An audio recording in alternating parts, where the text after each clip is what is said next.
playing on, reminder to everybody watching at home, did not catch game number 1. It's a best of 3 series, as is tradition for majors, and you can go to overtime in every single one of the maps as usual. Villa picked up by Tempra, very technical there. Another Clubhouse and Oregon. Did we just recycle the same maps from the last game, or what? Yes, we did. They are exactly the same. Yes. It's not a bug or anything. Sorry, viewers. This is what we're going for. No. This is genuinely the draft. This is it? Exactly. Yes, this is actually the draft. No, the only thing that's changed is the order of bans in terms of what maps came first and second. So otherwise, exactly the same 3 to play. Overall, does it make any sense that it pushes, or the map bans lean towards one team or another? Or are we just saying, Tempra is still not as proven as Empire? I love this for Tempra, personally. Yeah. Villa is their most played map. They've played it 11 times this year and won it 6, tied 3, lost 2.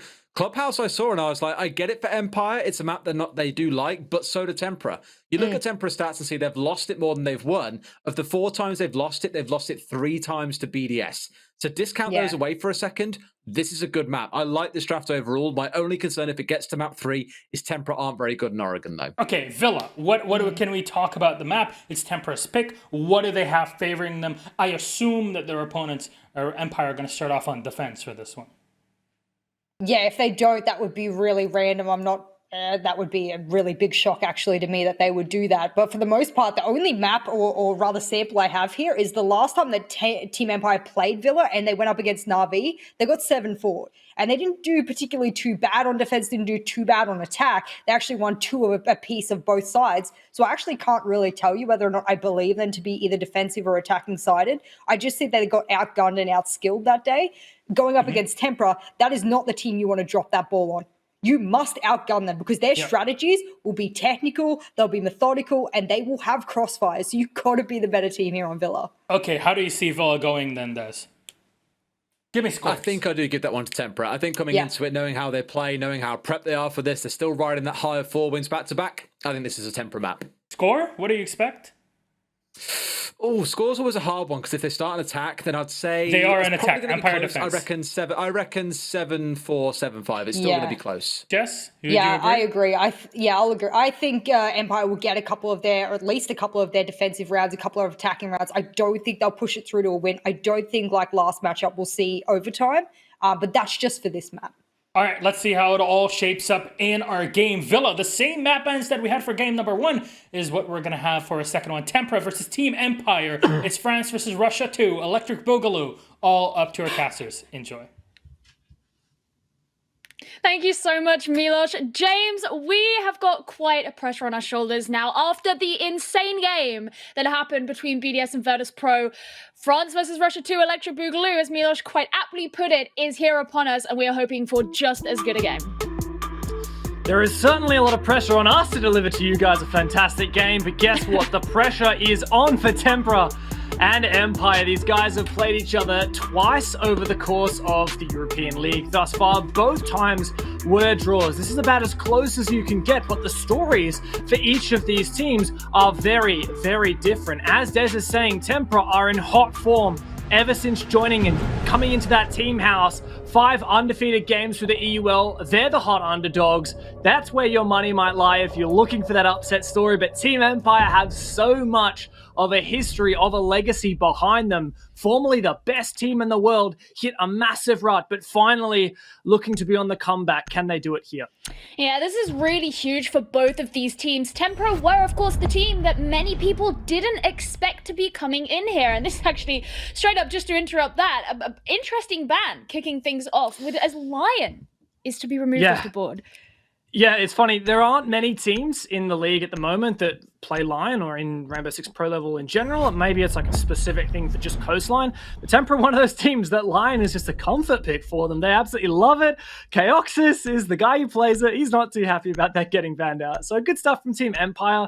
Instead of going for like a Thatcher ban or something that really changes the landscape of how you have to play Rainbow Six, they're just trying to throw Tempra off their comfort. And I think that's exactly the perfect idea here. Tempra are a team that really thrives in chaos. If you look at the matches that these two teams have played each other in the past, for example, their Clubhouse game in Stage 2, it's when Tempra gets a little bit aggressive, does something a little bit unorthodox, and plays in their comfort zone. that's when they get the edge over Team Empire. So I like this from the Russians. I think that's a really good ban. And as well, I think just going back to what we were saying, it is incredibly important for them to be having those more specific bans and jabs towards each other because of the fact that both of these teams have drawn both times they've gone up against each other in EUL so far. So there is nothing really to suggest which of them historically is going to do better than the other. And even both of these teams have been through mass improvements in Stage 2 compared to Stage 1. They were talking about it on the desk, but Team Empire had some real struggles in Stage 1. They finished in 8th place. They had to bring themselves back up. They underwent role swaps. They underwent a lot of consistency changes. You know, Joystick and Dan started to put themselves on the board significantly more than they had before, to the point where now Dan is the highest rated player of the team, or at least in Stage 2 he was. And Tempra as well, maybe sunk into the shadows somewhat back in Stage 1 and have elevated themselves up now. So they've gone through some changes, and yet regardless of that, still neither of these two teams have been able to find a victory over the other. There's definitely been a lot of changes between these teams that is hopefully going to mean that edge for one or the other. Of course, Villa being Tempra's pick, definitely the advantage does sway towards them. Empire actually love banning this map. They've banned it in almost every game so far in the EUL. Overall, if you look at the last 6 months, it's Empire's most banned map by a huge margin, and that means there's not a lot of info out there. The last time we did see them play it in EUL was a 4-7 loss against Navi. So we're very much on Tempra's home turf. It's the comfort zone that they want to be in, and it's really Empire that has to step up. But of course, with Tempra starting on the attack, they've got to make that first move. It looks like we're going to defend Aviator games here for Empire, and Tempra going to do a pretty standard master across take with just that one player over on the study balcony, which is pivotal in that late round for denying any kind of study presence, which would be a crossfire that would prevent the plant going down at the vault door. Yeah, and that's going to be Voy, and I think he's a really important team member to mention here as well, because while Empire are looking for their own redemption arc, so is Voy. I mean, he played in SI back in 2018 for Mocket. He was on Vitality at the time, and he's also played in the Paris Major. Oh, sorry, he played on Vitality in SI. He played on Mocket for the Paris Major. He's been in these big international competitions, and he's leading this team into what could be their next title. So he's definitely a huge one to look out for on this team as they head into this game. And guess what? Last time these guys played each other, it was on Clubhouse, as I was saying before. We're going to get that rematch in a minute, but first, Durza finally gets that kill. Just to close out this point about Voy, he was really struggling, particularly for opening engagements last time these teams played each other, but he's already stepped up now. And that leaves us with Tempra sitting at a 5 versus 3 with just over or just under half the round remaining in a really strong position now. And not afraid to spring in. There's the lasers to be coming out from the Evil Eye. That's something that Tempra will still have to deal with. But as you say, they are sitting with the man advantage, and that'll give them even more room to be aggressive, as it looks like Team Empire may be looking to do with always pushing up towards 90. Dan has actually retaken 90. If you recall, this was taken by Tempra. Durza got that first frag right here. But Empire, they grab hold of that rope and pull it back onto their side. This is a game of tug of war, but Tempra still have that numbers advantage. Still lots of time here as we set up the pre-execute. Tempra's intention is to plant just through this Aviator door, but they've lost control of 90 now, and they're going to have to be worried about that flank. P4 wants to go aggressive. He's got the diffuser. He needs to find that kill. He does. 4v2. This is where we'll see the execute. Yeah, they've got 30 seconds remaining. They're going to have to push in soon, and Joystick's still present here in the vault. Out goes a smoke from Always to try and deny what could be a push in. But as you mentioned, that defuse has to go down, and there we go. It's been done, and suddenly a post-plant situation for Team Empire. Just these two players remaining, and they're going to play it patient for now, but as the time ticks, so do their chances of taking this first round. Always looking for that first kill, but it'll be Joystick who gets it onto P4. He's been downed and has to come back to safety, but Always has got a tough task to ensure that that safety is retained. Boy can just push on forward. He goes in, and now Always is down, and this could be the chance he gets to bring down both of these players. That'll happen, and Tempra quite comfortably take the first round. I mean, that was a bit of a messy post-plant there, but Tempra got the job done at the end of the day. I don't know how Joystick found that pistol kill. Love the Keratos, but yeah, cool. Whatever. Tempra, overall, good stuff. I think finding the first 2 kills really set the pace there for the French. Finding that first pick on the control of 90, I wasn't sure where that second one came out. Voy was on the study balcony. Master found a player from Empire that got a little bit too greedy on the study balcony. Perhaps they were peeking from inside Aviator as Empire had pre-opened that wall to get aggressive onto that player on the study balcony. But of course, the angle goes both ways. Some good ideas there from Empire trying to grab it back onto their side, particularly Dan retaking 90. I think that was a good play. But Tempra just having that man advantage meant that in that 4 versus 2, there's basically no way they're going to lose that execute. Empire, they don't have any plant denial. I believe Always was already dead, and he's the guy you hope to be smoking off that plant and delaying extra time. But Tempra did a great job, but they're going to have to do it again. And Empire, I doubt they're going to fall quite so hard in those opening engagements this time around. Yeah, I'm interested to see how this is going to change, because despite the fact I do agree with you, I think the fact that Dan was willing to go aggressive and retake the control at 90, it also meant that Empire was still playing relatively reactionary. They were reacting to the space that Tempra had taken and what it was they were doing, rather than staying all together and just waiting for Tempra to come to them. And it meant that even very far through the round, you still had shields and evil eyes and all of that utility that you oftentimes expect to be removed much earlier on still standing, that Tempra kind of didn't have to worry about for the most part. But once again, it does look like they're going to be coming in through Master. It's something that we saw a lot from BDS in that last game. I don't know, maybe it's a French thing, but this is clearly their preference.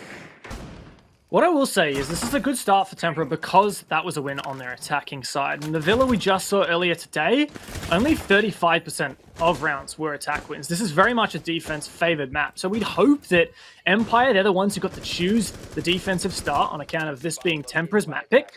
You'd hope that Empire could give themselves a bit of a round count buffer here, get that first leg up. But Tempra, they've started strong on their map pick on the unfavored side. And that's what is a really, really good sign for the French here. So this is kind of interesting. I want to mention this, the fact that Joystick is playing Maestro. He did in that last round as well. To a lot of people who've been following Team Empire for a long time, that might seem kind of strange. You're used to seeing Joystick on operators like Jaeger, who get to run around and be a bit more roamy. But this is part of the role swap that we've really seen work for Team Empire to bring them more consistency and more prowess in Stage 2. So definitely something that I would expect to see more of. Team Empire aren't worrying too much about pushing too far forward or getting overly aggressive too early. And we are only about halfway through the round as well, so Tempra still have plenty of time to play with. Scyther has been golden on that entry fragger Roma role in Stage 2 thus far. It's really been a large part of why Empire has had this resurgence. But it is a very static, anchor-centric hold here for Empire. As time ticks away, ooh, that nade deals a lot of damage onto Joystick. Not a lot of info here for Tempra, but they're just nading the common spots to Joystick. Wow, he's taken a lot of damage there, but he's got this ACOG on the ACS-12, the Slug Shotgun. Funny to see that picked instead of that magnificent Older. But this is going to come down to plant denial for Empire. They've still got 5 men alive, which is much better than previously. The question is, can they deny the plant? Well, Shepard, he's going to be the first to fall. Dan as well, so that was that aggressive player that Team Empire tried to rely upon to retake a lot of that control before. Less than 30 seconds now, and once again, this could fall down to a lot of pressure going on Always on Joystick's shoulders, especially as Scyther takes that damage. Tempra just looking to move on in. They're going in for the plant, as you say. There's the smoke, and there's finally the deny with the impact. That's great for Joystick, but Scyther will be the next one to fall. Tempra going to be able to fix this problem. Shinka's going in once again, and Always is going to try and rotate around, but it looks like he'll have the opportunity to get the plant in. He is shot straight through, and another win for Tempra. A 3K for the Zafira of Voy, I believe, on that round. A player that I said would have a lot of pressure, and you prefaced the pedigree of this player and the history and accomplishments on Vitality and Pro League rosters in the past. Tempra have come out so strong. And that's 2 rounds in a row they've earned for themselves a 5 versus 3 man advantage, albeit not quite as early as it was in round number 1. But they managed to convert. They managed to get that diffuser down 2 rounds in a row, and this really starts to put some doubt into Empire's mind. How strongly can we actually hold that Aviator Games Room bomb site? after 2 tries, maybe it's best we move over to stat. Yeah, I mean, that's exactly what they have done, and that's really the right idea. One of the real poignant things that you mentioned in that last round was the fact that it was a good start for Tempra because they were on the attacking side, and we're here on Villa. I mean, we just listened to the interview with Alems at the end of the last game, and he said, on Villa, you expect the defenders to win. Yeah. When you're coming in and you've taken 2 rounds straight up and you're on the attack, that's not necessarily great for those defenders. Now, you can obviously say this isn't Team Empire's map. Villa has historically been a map that they don't feel entirely comfortable on, but this is still a major, and this is still the first step on the path to your arc of redemption. You don't want to mess that up. The thing that really stays in my mind about this is, yeah, on paper, Empire not super comfortable on Villa, at least not from what we know, because, let's be honest, we don't actually have a lot of info. When a team bans a map a lot, you're kind of just making assumptions. We assume they're not very confident on this map, but in a best-of-1 system, Empire gets a lot of bans. They've basically just insta-banned both Villa and Theme Park through the entire of EUL. But maybe they've been working on it in the meanwhile. So what I'd hope here for Empire is that coming into this game, they've got something spicy, some kind of strategy that Tempra's not going to expect. But so far, it's been very much default strategies here for Empire. And I think that's why Tempra has been so good at dismantling it. Yeah, I mean, you really hope that's the case, especially as both times these teams played against each other in the regular season, they had very similar bans, the only difference being that Tempra one-time banned Club and one-time banned Coast, and that is what set the maps that they ended up playing. But they haven't wasted any time to make their way in, as Durs is already present in Bathroom. He has been for a while, having already removed the Banshee and getting his eyes on the shield.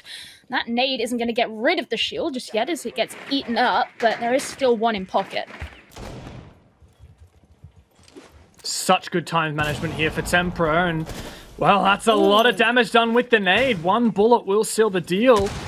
Shepard, if he dies here, and he's gone injured thanks to, I believe that was the breaching round from Ash, and now finished off. 3 gas canisters dead, along with Shepard, always to fall as well. P4 has found an entry here into Astro with so much time remaining. Tempra are looking very, very strong. Yeah, I mean, this is another instance of the 5 versus 3. Joystick has to jump over because he's taking some damage. He still has those impacts, and we saw him get a deny in the last round using them, but he has to be in a good enough position to actually make that work for himself in order to have it happen. Shinka looks like he's getting prepared, as this time he is carrying the diffuser, and there is the attempt at the plant. But our Team Empire are in any kind of position to deal with it. You heard an air jab go off, but there's the plant. Finally done. Scyther gets taken down coming up the Astro stairs. He's DBNO'd and straight to his death, and that leaves just Dan, who once again gets shot down into a flawless round for Tempra, and this is feeling painful for Empire off the bat. 3 rounds, 3 plants, 3 attack wins, and, well, a flawless as well. Tempra are manhandling Empire right now. And keep in mind, Empire actually came into this as the 2nd seed above Tempra in 3rd place. And Empire was actually, in some ways, head and shoulders above the rest, especially if you take into account the fact that they had to forfeit their game against Vitality, which I personally would have favored them to win. Had they done that, they would be even 3 points ahead. They'd be much closer to BDS, in fact, closer to BDS than Tempra, I do believe, on the standings. And Tempra, despite that, have said, come on, we're in the gaming house. We're all set. We're all ready to go. No one's expecting us to get far. Like, they came 4th in the French league, and that was including Penta, right? I'm so impressed with what we're seeing right now. I think that's kind of one of the interesting things here is Team Empire are coming in with everything to lose, and essentially Tempra are coming in with nothing to lose. We could see, if they do well, and I don't want to get too far ahead of myself, but we could see a BDS-esque rise for Tempra if they do well in this major. Think about it. They came in through Challenger League, just like BDS did before they made it into Tier 1. They had an iffy first stage, just like BDS had an iffy first season, and then suddenly you rise up through the ranks of international play. Now, this is one of these regional majors because of COVID, so you can't necessarily call it international play, but it's still a major. You still have that title in your heart, but more importantly, on your Wikipedia page. And everyone knows that that's the most important thing. think Joystick getting aggressive, but he's actually going to retreat straight back into Master, unable to find anything, and Shinka probably saw it all. Yeah, Shinka also spotted always in the corner. That's a free kill for anyone able to scooch on over, even a nade. We've seen great nade work in this game thus far, in particular from P4 with the sledge. Empire trying to play a bit looser, but Dan takes a lot of damage there, trying to peek from the art studio. Gerza scares him off. It's a reattempt here at the stat bomb site, which was a flawless attack round win for Tempra last time around. This is a hard closet hold here for always, with some support from Shepard in the bathroom, so I like this. Empire have changed their strategies. They're not trying to keep doing things that aren't working. People say Insanity is doing the same thing over and over and expecting a different result, but Tempra has great control, in particular of the Astro stairs, and with so much time to work it as well. I mean, Tempra took control of the bathroom really quickly last time, so Shepard has evidently positioned himself to prevent that from happening, but he has taken a significant amount of damage as well, and so if he gets cleared out, that will be really painful. This could be painful to Joystick as well, and it is. Boy ensures that that kill is straight into his pocket, and you lose one of those roamers. There's Shepard to fall as well. And once again, we're finding ourselves in the same situation. Everyone, well, nearly everyone on Tempra is still standing, and Scyther and Dan just have everything to try and juggle straight in through the floor. There's a death for Scyther, and Dan once again trying. He gets Durza, but he can't keep himself alive. This is brutal for Empire so far. The French have taken by storm today. Rainbow Six here in the EUL, or I guess I could say the EU Major. And Durza hits the nice shot, but honestly, I feel like Empire needs to say something in chat to acknowledge how good Tempra is playing right now. They can't type nice shot for so many times. Like, they would literally not be in the game if they typed it as many times as Tempra were getting nice shots. This is just crazy. Not that they're crazy, in the game crazy. Anyway. Or at least no, it feels like that way. This is very much a Tempra show at the moment. Even if you just look at the kill distribution there, I'm not going to try and do some arithmetic on stream, but you can very much see Tempra have far more frags overall than Empire, and the Russians here are going back and forth, doing this devilish little dance where they don't really know the moves. They're just awkwardly kind of scooching around the dance floor from Stat and Trophy over back to Aviator Games, and they can't find their feet. They can't find anything, but I do commend them for trying new things. They tried that bathroom hold. Yeah, it didn't work. They're trying a 90 hold here. I don't know if it's going to work. They keep trying stuff. Tempra, though, I don't think they're going to slow down. They're a wave crashing on through, and they're not stopping for anything. I'm actually a lot happier with what it looks like Empire are doing here, and the primary reason is Dan on Vigil. Now, we know that Dan really likes to play Vigil anyway, but one thing that Team Empire weren't doing when they came to AVG in the first couple of rounds is roaming. Really? They were playing very close to the site, whereas we see a lot of other teams either like to have roamers elsewhere on the map, especially if they're preparing for a master take. They'll have someone who's situated up towards the north, or someone downstairs. That's what we saw Milan doing a lot on Virtus Pro in the game against BDS. So the fact that Dan has picked that operator suggests that that's something that Team Empire are going to be playing about with, and that not only can waste the time from Tempra, but it also gives them another angle of strategy and potential defense that could work out in their favor.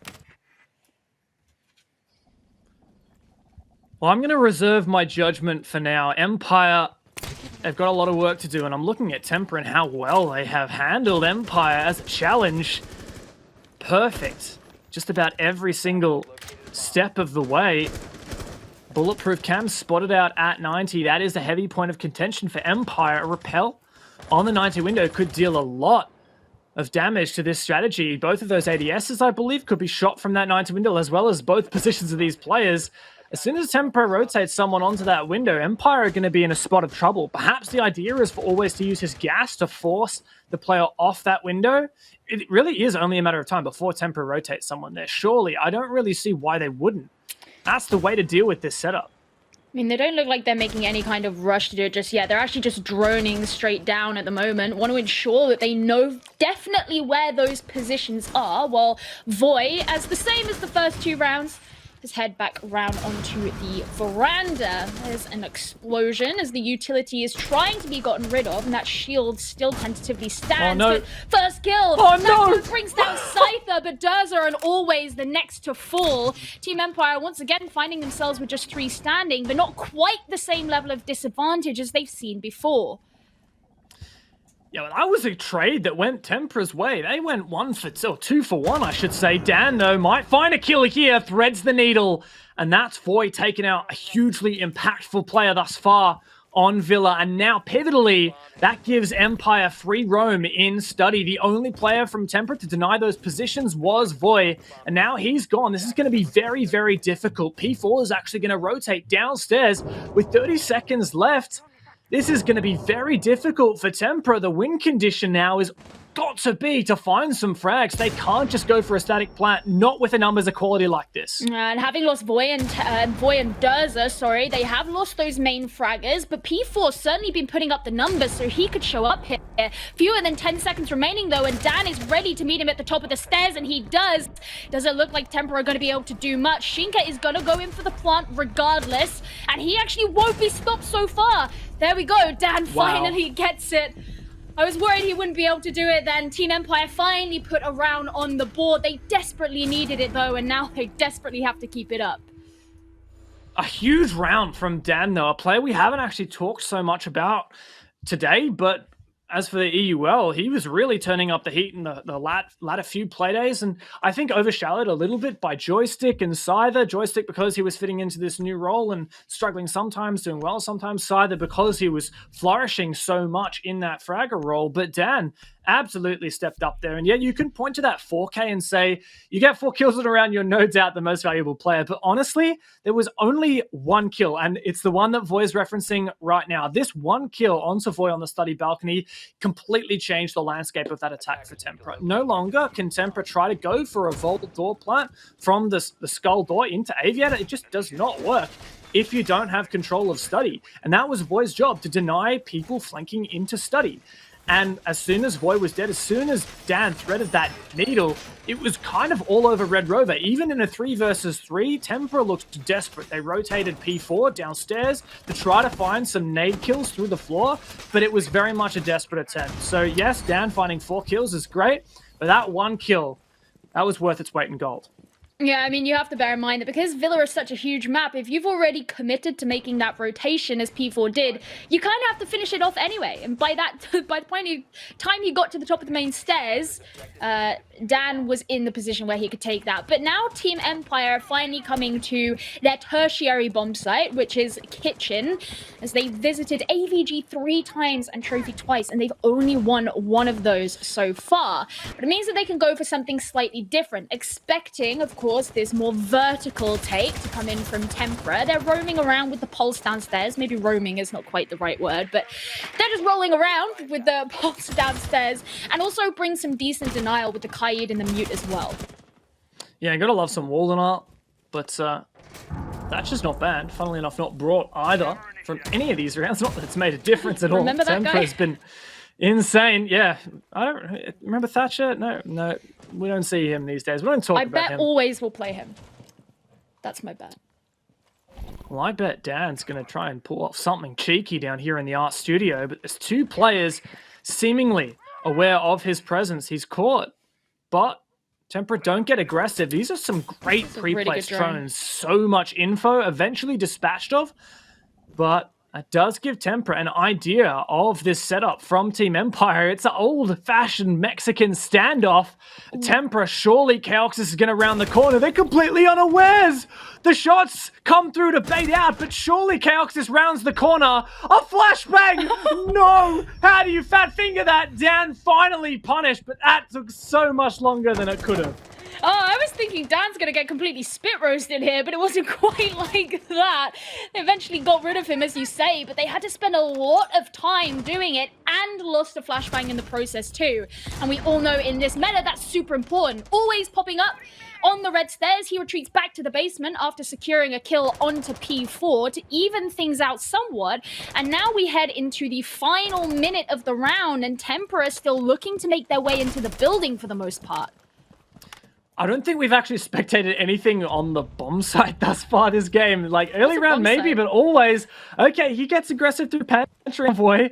I really like this from Empire. They have a newfound passion, a newfound gusto. They just don't care. They're playing a bit more aggressive, a bit more freely, backing themselves a little bit more, and it's working. What an aggressive place to play. Joystick actually directly trades with Chaoxys, but Empire have numbers advantage, and now it's a very late push. There's still a little bit of time left, but Tempra are just going to be relying on a crazy 1 versus 3 clutch. Yeah, I mean, the newest member of Team Empire is looking like he's showing up, and Shinka's gonna have to go up against him and all these other members. He can't do it. Scyther leaps out and ensures that kill goes for him. Out goes the celebratory C4. And while the final scoreline at the end of that half may have been less than ideal for Team Empire, it's at least nice for their own motivations and their own mentality to know that they pulled it back. There is absolutely no question about it. Tempra won that half. Well and truly, like... Oh, yeah. That was by a landslide. A 4-2 on your attack. Woof, that's lovely. But if you've maybe been a viewer of a lovely little thing called the APAC North League, you'll realize that having a good attack half isn't necessarily everything, because we've seen teams can flip the switch right on you. And guess what? Empire has established a momentum right now. The big highlight difference for me between the first 4 rounds that Tempra took very, very convincingly by a storm to the 2 rounds that we just saw from Team Empire is the confidence that Empire have, the willingness to just embrace the chaos as Tempra do, take a more aggressive angle, go for an aggressive roam, go for a swing. I think that kind of disrupts Tempra's plan that they're trying to execute, and I think that that's going to carry forward onto Empire's attacks, and I think that they can potentially come back from this. I mean, you know, the funny thing, I'm just looking at Tempra's stats, and we're just talking about, you know, attacks and stuff like that. On Aviator Games, they, in the last few months, we're looking back to June, they have won attacks on AVG 4 times and lost it 12. So they turned things around somewhat here, it looks like. Maybe not their most prolific attacking site, and yet it worked out for them this time round, or at least for the most part. But now they have the opportunity to move on over to the defense. They're rocking a composition that is kind of different to what Team Empire were doing. They are bringing along the C4s, and they are kind of going for the Russian idea themselves with the Goyo. Well, they'll have to deal with a Russian squad, and yeah, the Goyo's great. Brings the total to 3 shields. Goyo's not so useful when you just die trying to pick up his shield, though. So Scyther will find that one for free. I don't know whether that was a misclick or something, but it was certainly a misplay. Oh, well, Joystick took the opportunity regardless, so he doesn't really care which it is. He got a kill out of it, and that's great for Team Empire as well, who need these opening kills, I think, to push themselves into a position where they feel like they can bring this map back in their favor.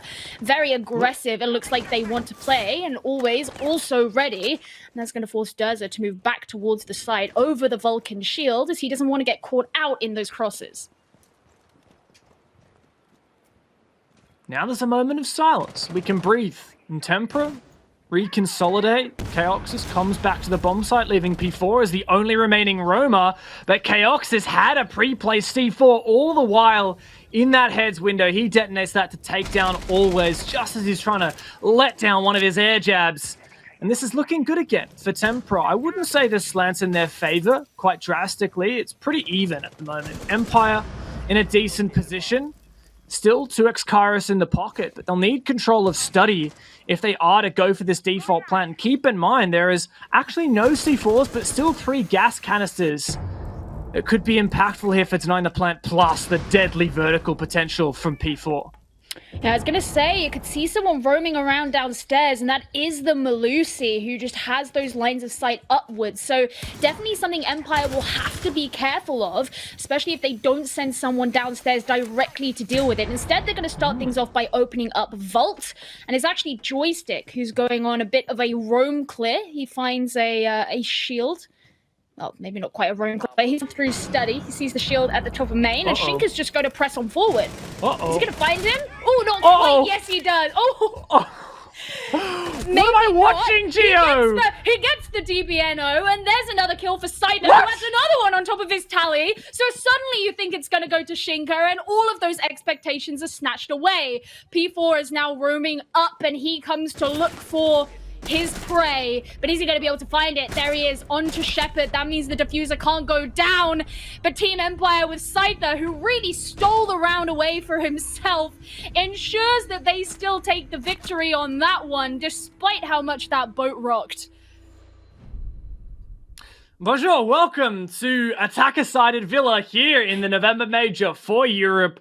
We decided to spice things up. We decided that, well, I'm hanging out from down under. Let's flip things on their head and have some really convincing attack rounds. I mean, yeah, that maybe got a bit close at the end there, but I will say the fact that Empire pulled that rabbit out of a hat in a 4 versus 4, executing through Vault instead of on the Vault door plant from Aviator, kind of subverted expectations. Typically what you would see is teams go for that plant behind the Vault door from the Skull doorway into Aviator. But no, they decided to use the remaining X-Kairos to open a proper entryway into Vault. Scyther found 2 kills entering through there. Joystick found 1 entering through Study, and it was all over Red Rover. Really good attack round from Empire, and that makes it the 5th attack round out of 7 rounds thus far this game. It's very exciting to see, I'll tell you that much. Yeah, I mean, it's weird. It's kind of crazy, I guess. And I mean, it's nice as well because, you know, both of these teams, and this was mentioned on the desk, both of these teams have players who will not hesitate to take those gunfights when they can and when they think they should. And that's why things were kind of chaotic in the end there, because you suddenly think the P4 is going to be able to get this kill that he needs, and then out of nowhere, just Team Empire clean it all up. And I think it was Jess on the desk who said, you should expect this to get chaotic at times because of that, and especially because of Tempra's playstyle, which is maybe a bit less stringent and rigorous than Team Empire's is. But we'll have to see if that continues forward as Tempra move on to Trophy. And Empire shaping up for this master take. The castle's a nice shout here, and the elephant in the room, which we've got to address, is no doubt the Clash. There's 2 castle barricades dealt with quite handily. The Clash actually currently looking to prevent a push from the Study Across side. There's a hard closet hold, thanks to Smoke. Great operator for it. It can delay tons of time. He's got the shotgun for close range fights. His ADS is being burnt, just like we talked about in the pre-show today. The attack is a bit of a game of clearing out ADSs and, well, my magnets. In this case, Empire's banned him, and then destroying any utility. That nade comes through. Joystick pre-fires on the back of it. That was textbook. That was beautiful. And it worked handily for Empire. Yeah, now Chaoxis is being forced back as they drone out through bathroom in amongst all the chaos, and this should allow Team Empire some pretty good room to move forward. But as I say that, is Dan to be the next taken down? Chaoxis securing the kill for himself. That'll weaken the attacking prowess of this team and maybe stunt the speed with which they want to push forward. But they've still got plenty of time on the board and a number of drones to work with as well. So all is not lost for Team Empire, just Dan. What I will say is something underestimated a bit about this is, yeah, Empire now has control of Closet, but that's not the be-all end-all here for Tempra. In particular, they have this Clash, right? What do you use to counter a Clash?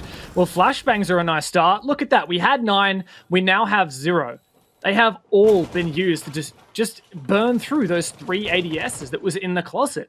And now this Clash is basically going to be unimpeded. Dan is dead. No more concussions, no more air jabs even. Voy should, in theory, have a field day here. And I think this Clash is going to be the toughest hurdle for Empire to mount. Maybe so. Joystick's position is going to be given away from that breach charge, and that means Durza knows that he's down here, and see him moving out of position. Doesn't want to get involved in that, but will be passing that information along to his team, as Shepard is the next one to fall as well. That does mean the diffuser is going to be cold. That'll have to be collected by another member of Team Empire before they're to move in, if they want to be planning that. But Joystick, he can take control here of Astro, moving on up the stairs, and it could be Chaoxis the next one to fall, but instead he's going to be the next one to get a kill himself. And now there's just over 10 seconds remaining, and this looks like it's going to fall in Tempra's favor. Joystick the only one standing for Team Empire, but not for long, and Tempra take themselves their first defending round. And what a way to do it as well. Chaos has found 4 on the round, but their clash, boy, his impact was not to be understated. Firstly, enabling that aggressive peak from Chaos all from Trophy all the way on through. Those holes in the stat to Master Wall, onto that Master Falcon. That was the diffuser carrier and kind of sent Empire in shambles. From that point forward, Voy was walking all around the bomb site trying to get information, calling out to his teammates. And of course, that enabled Chaos to get that 4K and enabled that final kill as well. Oh, I've got to credit the supports every now and then. Voy, not always a support player, but on that clash, he was certainly doing what his team needed and enabling them to take the show. Lovely stuff, and wow, this is shaping up to be quite a convincing map thus far for Tempra, despite Empire having somewhat of a resurgence in those past 3 rounds. I really feel like it's going to be a difficult job for Empire to get back into it. Tempra on their defenses, and they've definitely got some good strategies that just simply trump Empire. Well, I mean, one of the things that you really praise there is the supports, and it leads me to talk about someone who I think I've had my eye on a bit, and that's Shepard. Shepard has been this really venerated figure of Team Empire, especially from back when we looked at the Raleigh Major. That's when people started really talking about him. He's currently 0-7. He's been known as this guy who can clutch. He has great number of plants. He always does really, really well. And yet so far, he's barely showed up. He's been shut down. He's been caught out. And this is something we saw in stage 2 as well. Shepard, as Joystick got better, seemed to fall off the wagon a bit. And it's almost like Team Empire have this sinusoidal kind of property in their players. As Joystick goes up, Shepard goes down, and it seems that neither can live while the other survives. And that's what it looks like so far in this game. Getting all metaphorical on me, Gio. I like it. It's a bit Harry Potter, isn't it? Yeah, it is. It is a bit. All right. Well, that's another pre-play C4. We've seen some dangerous ones from Tempra already. Empire definitely look like they're the reaches here. They're running from behind. Tempra giving them a serious run for their money. Look at the extension of utility here from Tempra. That's a Banshee in Master and an ADS on the Bricks door. Keep in mind, bomb site is Aviator Games Room. And I really like the way Tempra has shifted their utility so it's in position to counter the way Tempra, or rather Empire, attacked previously. And they've also found the first kill and the second. My God. Almost a third there. There you go, finishing the deal. What am I watching, Gio? Tempra have stolen the show and sold out the concerts. I mean, you are watching the highest rated player on Tempra do his job. That's Chaoxis sitting on the Bandit. He's been hitting his shots. Shepard knows where he is as he's right across the skylight shooting on into Master. He's got about half health, but he's done a lot with it so far. And as I mentioned, Shepard hasn't really so much. There's the next kill for Chaoxis as Shepard goes down, and that'll make it so much harder for Scyther to try and secure some kind of crossfire. He can't even begin. He has no support. He's all on his own. Chaoxis didn't need to move, and at no point did Empire see the site. AVG, by the way. Back-to-back 4Ks That's for Chaoxis to put the French on match point. I mean, we said this is going to be a French-Russian major right now. It's looking to be like 80% French at the moment, and 20% Russian, and 19 out of that 20% was Virtus Pro. Empire, where are you? Not here, not in the server today. That's for damn sure. Don't put VP down like that. They gave BDS a really tight run for their money, which is not something that we can say so far in this game. As much as it pains me, because the potential for redemption for Team Empire is so much. It's like, it's monolithic. And they need to pick it up. And you know, for Team Empire fans out there, again, I reiterate, this isn't Empire's map. They've chosen Clubhouse as their map. That is a map that famously has fallen in their favor. They were always able to play it very, very well. They started to get figured out on it a bit, but then they became more comfortable. This isn't their map. But what this also isn't is the scoreline they wanted. And that's concerning. What's really exciting to me about what we are witnessing here is Tempra, and I think that they're turning a new leaf. Now, Tempra we know as a team for kind of two different things in my mind. One, a lot of creativity. We saw that crazy Amaru counter strat against G2 on Oregon Dorms. We've seen crazy interpretations of penthouse defenses on Coastline. And the other thing that we know Tempra for is aggression and thriving in chaos, a willingness to play into that playstyle and embrace that chaos. But what we're seeing from Tempra right now is, yes, they're embracing the chaos, but they're actually playing very low-risk strategies. I'm going to point out the previous time that they defended the stat bomb site where they had that closet hold, it was low risk because once they lost closet, they'd soaked up all Empire's utility and they still had that clash. Just then, they invested so much utility to counter the way the Empire attacked that aviator games from bomb site, which was clearing for a master across. But even had they lost that, they still would have had really strong fortified positions on the bomb site. This is a beautiful Tempra that is not only playing to their strengths of chaos and creativity, but also one that knows how to mitigate risks. And it is just amazing to witness. What this looks like is an Empire who really wants to be leaning into the soft destruction as they brought both Buck and Sledge to open up those floors. We saw Scyther going at it over in Statuary. That's where he is now, and always up in the bathroom. That'll place so much pressure down below, but Scyther takes a ton of damage in the process. Chaoxis isn't far away. We've seen what a machine he can be against the Russian machine of Team Empire. The Russian machine or the Rusty machine these days, Empire hasn't quite looked like what they used to be. And Tempra, I don't know if I can go with machine. They're really just some kind of French revolutionaries is how I would put it. These guys have been absolutely nuts. The way that they've come up through CL, and let's be honest, they kind of dominated Season 11 of the Challenger League in Europe, and coming into EUL, we kind of didn't get as much as we'd hoped out of them in Stage 1. Stage 2 was a very different story, and that resurgence has seemed to not slow down. If this is a honeymoon period, it's a bloody long honeymoon. And I hope they don't come home from their holiday anytime soon. I mean, look how many people are still alive on the side of Tempra. It's all of them. They're all there, and we're at 30 seconds or thereabouts. Team Empire, regardless of which way this swings, are going to find themselves in a bloodbath. They get the opening kill onto P4. That's that smoke that's been removed from the board. That could be pretty huge, meaning that those pernicious gases are not going to be available to deny them at the end. But they actually have to get there in the first place. Joystick's playing tentatively. He does secure a kill for himself, but Dan goes down as well. Shepard's going in for the plant bit. That is denied immediately. And suddenly we're in the last 5 seconds. Scyther desperately has to go for it himself, but Void just pushing on forward. He catches Joystick out, but the diffuser is planted. Post-plant situation. Void keeps it Yes, the hold. Always is the only one there, and Shinka can just go ahead and disable that diffuser. And that means that it felt like it wasn't particularly long, especially compared to what we saw with BDS and Virtus Pro, but our first map is done.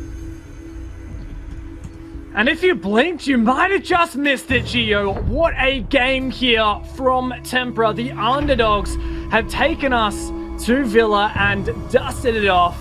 They made it all the way to that beautiful winery, and well, they kind of stole the show. Empire didn't look to be in that just about at all. What an insane game for Chaoxis. Keep in mind, more than half of his kills, 8 out of his 14 kills, was just in 2 rounds where he got a 4K. Tempra have been a sight to behold, and wow, if they can take that momentum into map 2, I don't know how much longer Empire will stick around.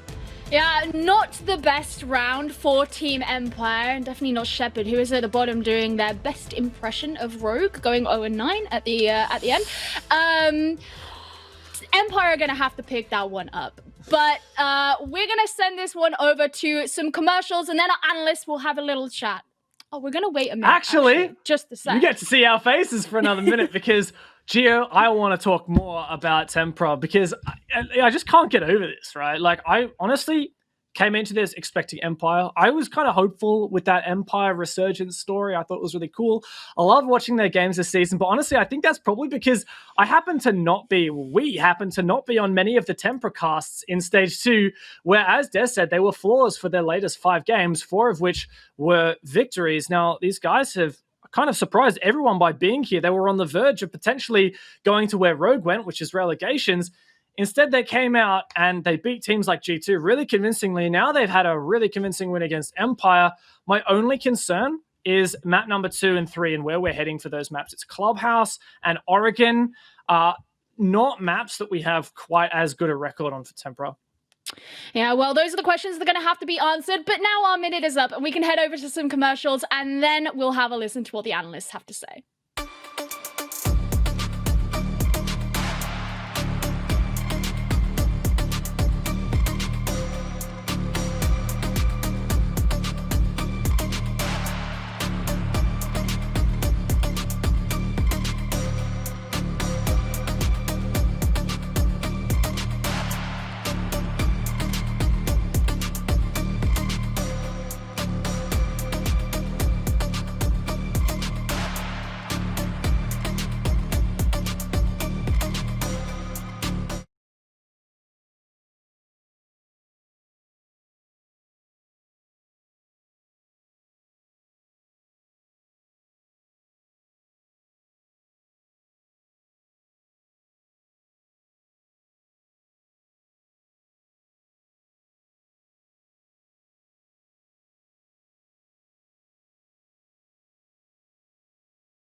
Welcome back, ladies and gentlemen, to the show. Des and Jess on the analyst desk. And oh my, did we just witness a Villa with Tempra starting on attack and yet smashing Empire to smithereens? What was that?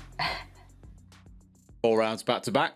What more can you say? I mean, we came into this saying, yeah, okay, Empire starting attack, maybe 4-2 at the half, and then Tempra really take over in the second half when they got into defense. No. They came into this map, the much more awake team, I thought. Empire looked almost scared was the word that we used in those first few rounds. They sat back on site. Only once or twice did they dare venture off-site to go and challenge up 90, for example. And even then you had Chaotis being the air jab and drone master who was just sat there toggling drones all round long. They just knew what was coming. Empire didn't surprise them at all. They were prepared for seemingly every single situation. Tempra looked ready. Empire did not. And that's really all I've got to say about the first half. It's funny that you say that, actually, because I actually felt like it looked like Empire had prepared for Villa and they got into it, and they did what Alem said in an interview before. They just tried to be too perfect. They overthought everything. Everything tried to be too perfect. And by doing that, they stalled out. They made misdecisions. Things got a little bit caught up in the fact that they didn't want to peek anyone. And I noticed that that was what was really delaying them. I have a quick 10-second video, which I kind of think shows everyone exactly what I mean by I felt like Empire were prepared. And hopefully we can zoom that clip up on screen for you guys. And it was about a bit of course, shield placement. But a look at this shield that they have towards 90. It's a really nice pixel peek that you get from this one. I haven't actually seen that one before. And if I have, I've forgotten it for some reason. But I wanted to point out that they were clearly aware and they had setups for Tempra, but Tempra blew me out of the water. Milosh, I am honestly so impressed by this team. I really am. Ingenuity, right? It's need is the mother of invention, and this is exactly what Tempra really falls into every time. They did it against G2, right, Des? They do it again today. I mean, look, I'm not at all trying to discount your point, but for most part, they walked into Aviator and planted. Like, that was what it came down to. And really, that if round Empire couldn't solve that, That last round the round that Jeff just showed you, round number 5, is probably a great example of Empire going, we need to change this. We need to have 90 control because we cannot contest landing. And they did change. They put the shield there. They put 2 players in the corner. And they said, Tempra, you aren't getting control of it. But that is a round that Empire wanted to win. Same as number 6. I just think for the most part, Tempra were just one step ahead of Empire throughout. Okay, very quickly, we can show the round rundown here, and you'll see how things went down in this first round. Actually, no, in just a moment. We'll maybe talk about it later. But yeah, always too quick. There it is. But that was Villa. Clubhouse is coming up next. Again, fairly technical map. I fear, at least from my own point of view as a host and not an analyst or anyone that knows anything about the game, that there will be a repeat of the same performance of Villa from Empire on map 2 Clubhouse. I don't know what you think. I don't know, because if you're Empire and you're sitting there and you're going, boys, we clearly played scared, they have to be aware of it. And I know for a fact, I've seen videos of it. I know I watch a lot of the Empire content. For the most part, Empire has a lot of coaches behind them that will turn around and be very critical. I've seen them say some really critical stuff to their players, and the players take it on board quite heavily. So I have no doubt after that map, their coaches, they turn around to their coaches, and their coaches just said, what are you doing? This is not you.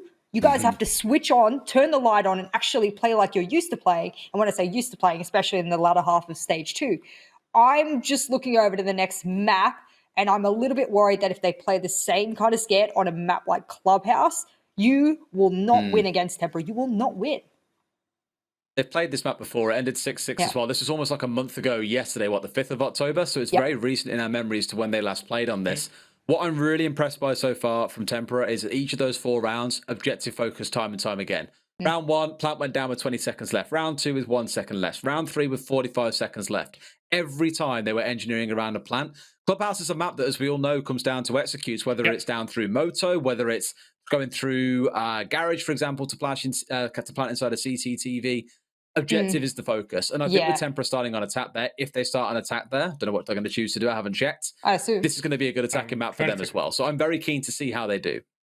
I actually am trying to take a quick look at how things are when it comes to starting set. Empire on attack, as James is saying, just behind us. So there it is. This is, it might be complicated. As is tradition, you will probably see like teams or Tempra in this case playing downstairs in the basement in church.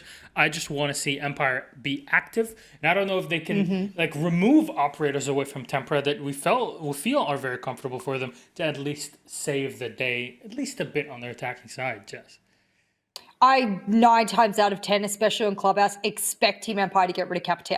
9 times out of 10, I don't expect them to take away any other operator. It's an operator that they've taken off the board a lot of the times because it is a comfort thing for them. Whether or not Tempra even play Capital, whether or not Tempra's even ever played that operator, I still think Team Empire would remove it because that's something that is a comfort for them.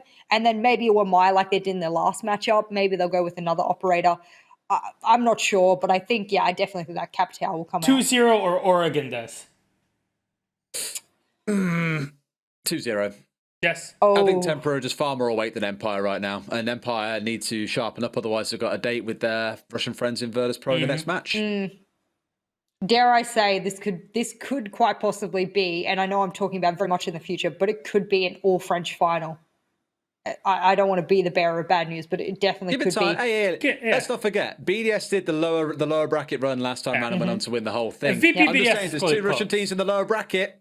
It can happen. All right, for once in a lifetime, we see Des and Jess at least agreeing on something. So let's take that with as positive light as we can. Let's toss it back to our casters.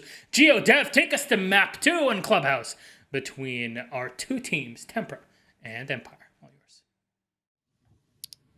Thank you so much, Milos. Now, Dev, this feels like it almost could be the end of the story. Already, there is a war to be won here, and this is a map that these 2 teams have drawn on in the past when they played in Stage 2, and that is the only scoreline we have between them on Clubhouse. How are we feeling? Oh, well, it's definitely a good day to be a fan of French Rainbow Six, but guess what? All you Russian fans, all you diehard Team Empire loyalists, I better be seeing you in the chat spamming for them, because, look, they're going to need it. At the moment, way they've been playing on Villa, it was not great. And yeah, they might have the community poll 70-30, But Tempra won the first map and convincingly at that. Now, if we take a look into the stats, yes, as the guys had talked about, as you mentioned just then, this is a map that we saw the two teams play on just earlier in the season. Now, I actually did a VOD review of that today, so I'm really glad that they picked it. So it's gonna make it a little. It's gonna mean that I'm gonna have I'll be referencing a lot what happened in that game. Tempra actually banned Ace and Kaid. Empire banned Capital and Mamai. Jess reckons there's going to be a Capital ban. Thatcher, actually, I was going to say I expect Capital a Lion. Maybe they wanted to keep that kind of counter ban against Chaoxis, but no. The Thatcher, less common ban there for Empire, but it does force the Maverick play, which we saw from both teams last time they played against each other. Mamai, though, is very much the same. I feel like Tempra are probably going to get rid of the Kaid here. And that means it'll speed up them opening up those hatches on the basement. There you go. Yeah, I mean, I was going to say, Team Empire, when they played in that game, they played an awful lot of Thatcher. They actually played him on every single round. So they have decided that they will go through the process of hindering themselves because it's for the greater good, or at least in their opinion anyway. Yeah. Starting off on Church and Arsenal, which, if I remember correctly, is also where Tempra started before. What we saw from Team Empire on those attacks was typically a kitchen drop. They put a lot of focus there. They would open up the Moto hatch with Maverick. They would open up the kitchen hatch with the Havana, drop down, plant directly underneath. And that was something that Tempra actually adapted to quite a decent amount, where they then moved on to place, barbed wire banshees, all sorts underneath to prevent Empire from doing that. But they actually were pretty successful in those kinds of attacks. The question I have here to you, James, is what are Tempra going to do to adapt to that, knowing that that's what Empire have liked to do in the past?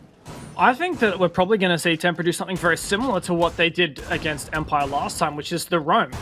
We saw a loose roam previously from Voy and Chaoxis. Typically, Voy was playing around the cache stairs, Chaoxis around garage, and Tempra actually found a couple kills from those positions.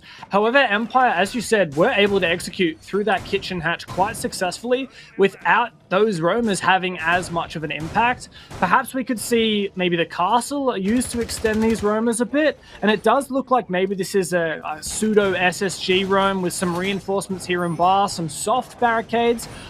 The castle, there is still one castle barricade left in the pocket going on the pool door, and this is going to allow a lot more freedom for roamers through bar, as you can't cut off those positions as easily from the positions on the pool table window and such. But that said, the other two castle barricades are actually near the site, one in Oil Pit and one on the Moto doorway, which is strange because, as you said, Team Empire very much favor those kitchen executes, and that's further telegraphed by the combination of Sledge and Buck here, which are really good for mincing up that floor and killing any players in Arsenal. Yeah, I'm interested to see how this roam is going to work, because obviously you see Durza here, he's up on the top floor in construction. He could get an early kill here, actually, if he can catch out, but he can't always get to that first one. He is deleted. And if I remember correctly, Tempra actually ran their roam a lot around server and garage before, so having Durza placed up in towards construction is a slightly different position, but it looks like Team Empire were ready for it. Yep, pretty nice there. I'm really glad, because the last time these guys played each other, Empire kind of opted to ignore the roam for the most part, and I don't think it was the right idea. I definitely think they could have gotten a man advantage if they had hunted out those roamers. Now, they hunted out the first one, but now they've kind of left P4 to his own devices, which does worry me a little bit, especially because there's no flank watch utility, no Nomad. And P4 actually might be able to find Dan through the hatch as well. But Shepard sees him, that's critical. Dan surely needs to be aware now. P4 is going to start to move on off. Always starts to try to cut him off, but there's still some freedom here for the Valkyrie. Dan watching to see if he tries to go down through storage, but Voy's there to support. Yeah, I mean, as you say, there's two of them. P4 is actually just going to retreat. Both Voy and P4 just retreat straight down into blue instead. They know that Team Empire are ready and prepared for those positions that Tempra were in, and they get to work on the kitchen hatch, the rappel on the kitchen window, and that opens that straight up. Scythe is already positioned in there looking for a pick, but so far has not yet found one. Good progress here for Empire. 5v4, numbers advantage, very much leveraging this kitchen push, but that position at AKs at the back of Arsenal is super pivotal now. Empire will need to clear it out. It's a nade to go through. I believe that destroys the shield, but Shinka is still alive. A second nade goes forward, but Shinka still survives that. Shepard actually drops P4, has pushed all the way into Deep Armory. That's so difficult now for Empire to deal with 4v4, that diffuser down. And this is going to be really hard. Joystick took a ton of damage as well at the bottom of main stairs. Scyther's trying to do stuff from kitchen, but still players from Empire are falling. Now Scyther joins those ranks, and in the end it all seemed to fall apart. 14 Empire completely crumbled by a messy attempt at an execute, meaning that Tempra could just pick them apart and put that first round in their pocket. Yeah, the lack of main stairs presence really, really punished Empire just then. It allowed P4 to just waltz on through the hallway and sneak back into Arsenal after Empire had gone to the effort of mincing up the entire kitchen floor to deny anyone in those positions. That on top of the fact that Shepard dropped without any kind of support and just kind of died there with the diffuser when the rest of Empire didn't look like they were ready to execute. That was really the issue for me for the Russians. But on the flip side of that, if we look at it from Tempra's point of view, it really looks like they understand how Empire attack on that Church and Arsenal bomb site, and they're exploiting those weaknesses. Last time Tempra played on that bomb site, in fact, I think it was the very last... No, it was... Yes, it was the very last time they defended that bomb site against Empire. Last time these guys played. Durza went absolutely nuts and retook Arsenal as Pulse and found a 3K. That's not too dissimilar to what we just saw right then from P4 on the Valkyrie. Yeah, I mean, it's kind of interesting because, as you say, you know, there wasn't anyone present at the bottom of main stairs that allowed people to make the rotation. But back in that previous game, Joystick would actually be at the bottom of main stairs quite early, and then later on wouldn't necessarily be. So it's almost like the timings have just fallen out of sync with one another in how they do that. Regardless, we'll have to wait to see if those same mistakes are made by Team Empire, if/when they eventually go back to attacking onto that site, because Tempra moving all the way to CCTV and Cash as their second bomb site, given that they won the first. And so it is a garage take for Empire. One of the big weaknesses for Empire is they just tend to be a team that runs very similar strategies time after time, and it gets predictable. That said, they know what they're doing, they know how to do them well, and they've already found that initial pick onto Voy, a bit over-peaking, a bit overzealous from Voy, and that really has punished him right there. Last time these guys played each other, Voy had a massive headache. He was the opening death 4 times across the map. 12 rounds. It's a third of the rounds. He died first. Shepard took a hunk of damage there from that gas. Really nice smoke trick to counter that Maverick trick. Oh my god, too many tricks. And that's going to slow down Empire a bit and light up Shepard, so he's vulnerable later in the round. I mean, again, they're just aware of these quite classic Empire takes. They open up Garage using the Hibana pellets. They open up the server wall using the Maverick. So at this point, Tempra know what to expect. And this is actually pretty aggressive positioning from P4. He's going to avoid the flashbangs as they're tossed in. But it could still end up catching out some of these members of Team Empire. But no, P4 will be caught out himself by the nade coming straight in from Shepard. And that gives him his first kill of the entire series. A player who's really struggled to get into it finally finds his feet, and he's done his job breaching that Cannon's wall. Durza's on for a flank and might put some kind of pressure onto Dan outside the lobby door, but the pressure is mounting very much on that bomb site. Empire now outnumber Tempra significantly. The flank is cut off. This could be a flawless round for the Russians to get themselves some momentum and get them back in the game. It's all on Shinka. He denies the flawless round, but a 1 versus 5 retake is just about impossible.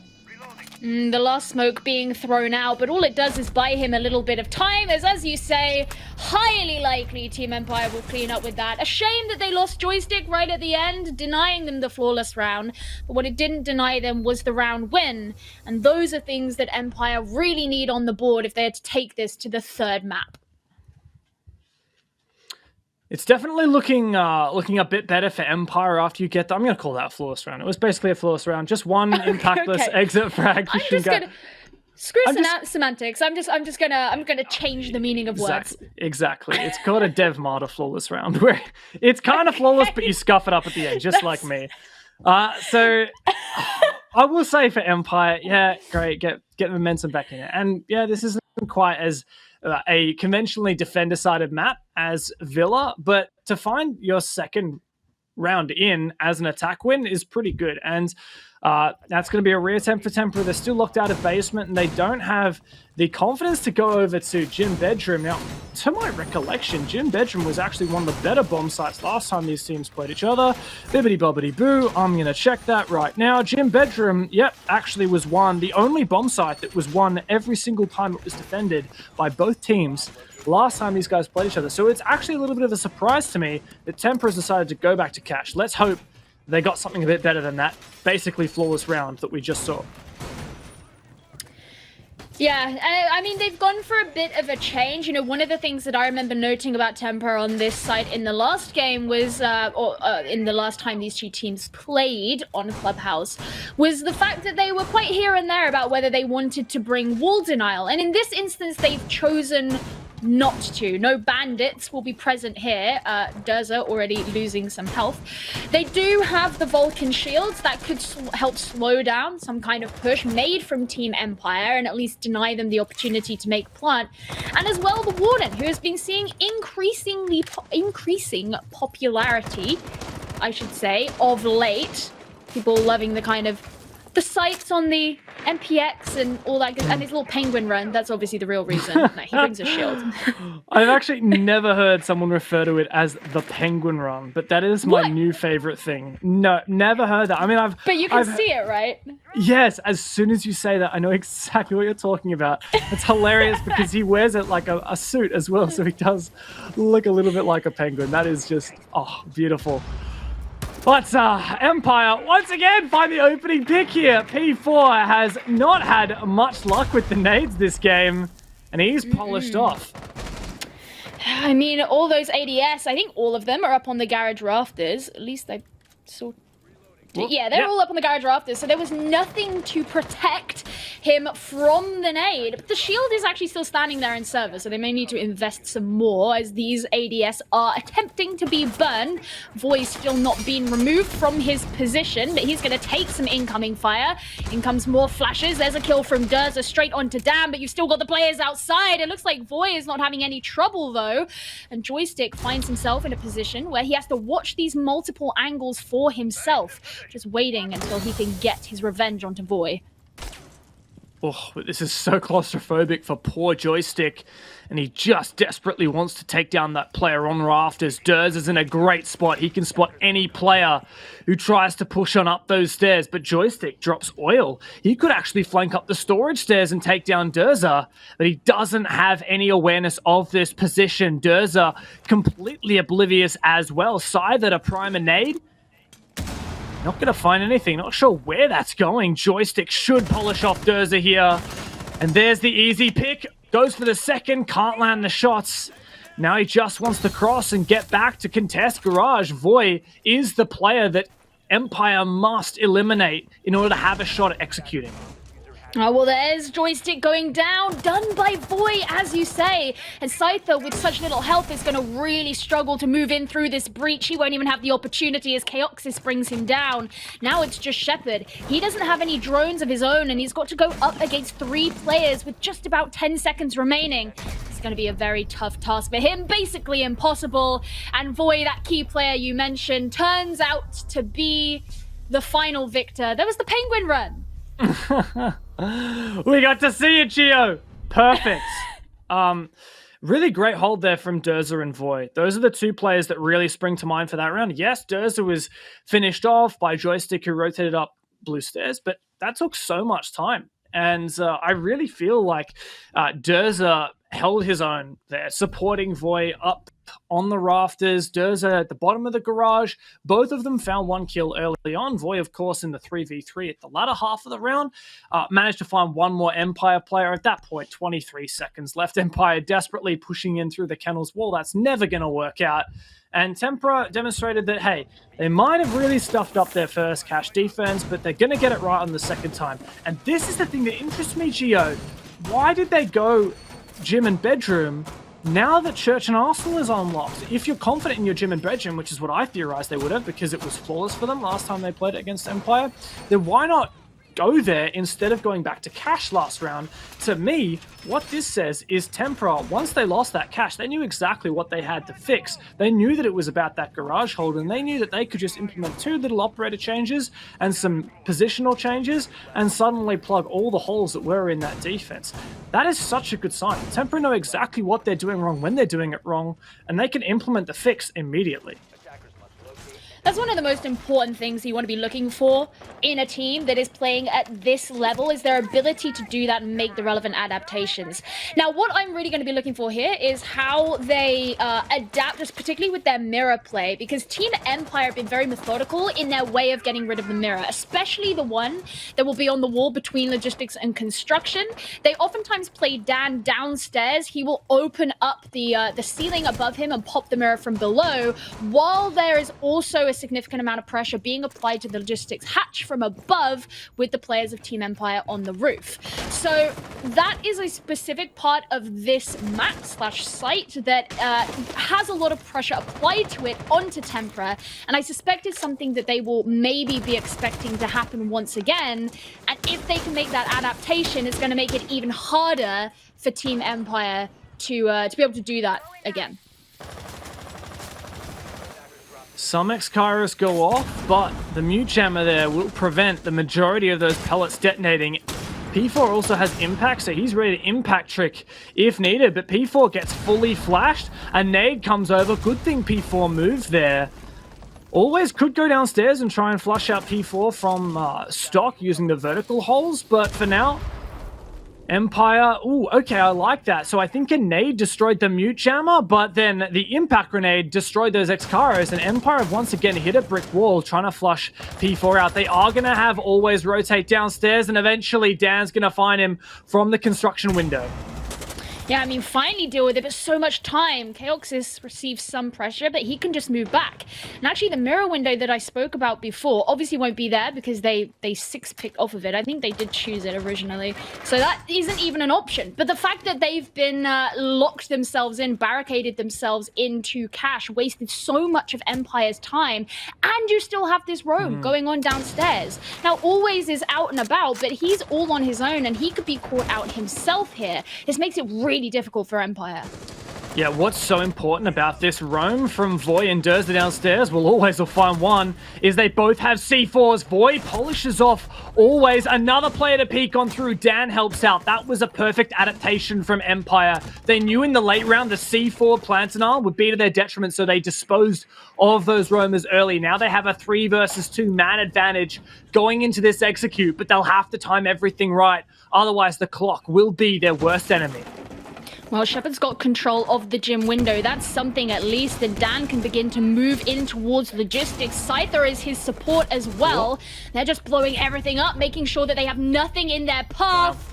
And they finish it off, coming in from those different angles. And that means the scoreboard has been evened out in these first 4 rounds.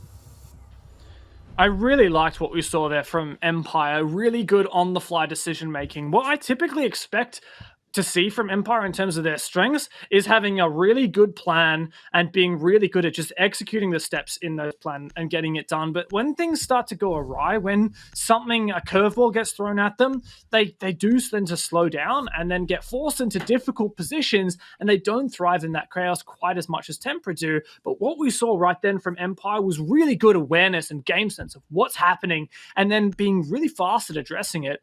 Yes, they had multiple different ways of clearing out that solo Maestro player inside of Cash, they had a breach trying to go onto the Cash wall from CCTV. They had the Buck downstairs trying to open up the floor. And they had Dan on the balcony watching through the construction window, which was eventually what got them the kill. As soon as they had that, Tempra rotated downstairs to play for double C4 plant style, and really at the turn of a hat, Empire were down there as well, contesting those players, and they traded them out, went 2-for-1 trade. And then at the end of it, there's only a few seconds left. Empire in a really difficult position. They have a 3 versus 2 numbers advantage, but time's not on their side, and they make sure to still use Dan's concussions to isolate that player in logistics and refrag it out. Just overall, beautiful play from Empire. It's exactly what we like to see, and it gives me some hope, Gio, that this is going to be a really competitive match. I certainly hope so. I mean, I would like to see it go to a third map, just given what these two teams are putting into it. Tempra going for a slightly different approach to what they did before, and you alluded to it at the beginning of the game, James, that Durza played very well on Pulse defending this site before, and we could have the opportunity to see that once again, as he has brought back the operator. And so if Team Empire once again fail to be able to cut off those rotations that are really key down in the basement, we could find ourselves in a similar situation to before. This is very much similar to what we'd expect from Tempra. This is just about exactly the same as how they held it last time they played Empire. Voy is at the top of the stairs. Chaox is roaming around Garage. Durs is on the Pulse. He can get back to Arsenal when needed, but in the early round, he can just try and give info for his roamers. My question is, will Empire really try and force out players like Voy? Or will they try to just leave him to his own devices and watch flanks? At the moment, it's I think Scythe is dedicated to this, but he doesn't have a drone ahead of him and he doesn't have a teammate to assist. So this is kind of unusual. It might not work out for him. Both his drones are out. He has actually backed off. I mean, looking back at round one, you would think that Team Empire do better when they do actually go hunting out those roamers. But again, we haven't seen Voy go down yet. In fact, he's looking relatively uncontested here in Cash. That could come back to bite Team Empire as everyone starts to move downstairs. The first of the hatches has been opened. We saw that happen. It does take some damage. And there is also the pre-placed C4 about. You can hear the nades rattling around. There's the C4, but it doesn't get anybody. And Voy is still creeping upstairs. Is Chaoxis on the bomb side, or is he still roaming in Garage as well? I'm not quite sure. Tempra are somewhat spread indeed. Chaoxis has dropped Oil Pit and back on the bomb site, but Voy here, a potential danger. Dan's watching the angle. Voy seems to be aware, or at least have a sneaking suspicion. That goes both ways. Who's going to win the timing? This could come down to just who gets lucky on the timing. Dan! Oh. No! But Voy whiffs his shots. And now Empire, 30 seconds left. They haven't dealt with this roamer. Durs is still alive, but it looks like Arsenal is clear. This is going to be such a difficult and desperate attempt at an execute, but they go not for the kitchen drop, but instead for Church. This is going to explode, Gia. The flank drones giving them the information they need. At least they have that. And Joystick gets a kill, but traded out straight away. A 4-4 with just 10 seconds remaining, and Shepard's ready with the nade to go straight in through the church wall. But they have to do something here. They have no time. There's the plants, whatsoever. Shepard. There are the attempts. There's the plant attempt as well. Shepard cannot get off this as they are at 0 time. Chaos is taken straight down from Dan. And now Shinka has to do it all on his own. Up against Shepard, up against Dan. They're trying to take in the shots and they're trying to keep the angle on where they planted. Shinka knows they're out there, but does he know their location exactly? Dan saved that round. He saved that round and he keeps Team Empire in this game. What a player. Slipping under the radar once again is Dan. Empire put all their hopes on a very, very last second, 15-second push in through Church. There were 14 seconds left on the clock when Joystick found that first pick onto Durza. Maverick, yeah, nice when you have some lines of sights in the church wall to try and help you flush out those key positions behind the bars and execute, but man, if you ain't giving me a heart attack when it's Shepard getting on the plant with 1 second left on the clock and Dan had to cover against 2. He did just that. saved the round. Credit to Shepard, he had to sit there and hold F as well. Yeah, that's great. But Dan was the one who had to cover his teammate.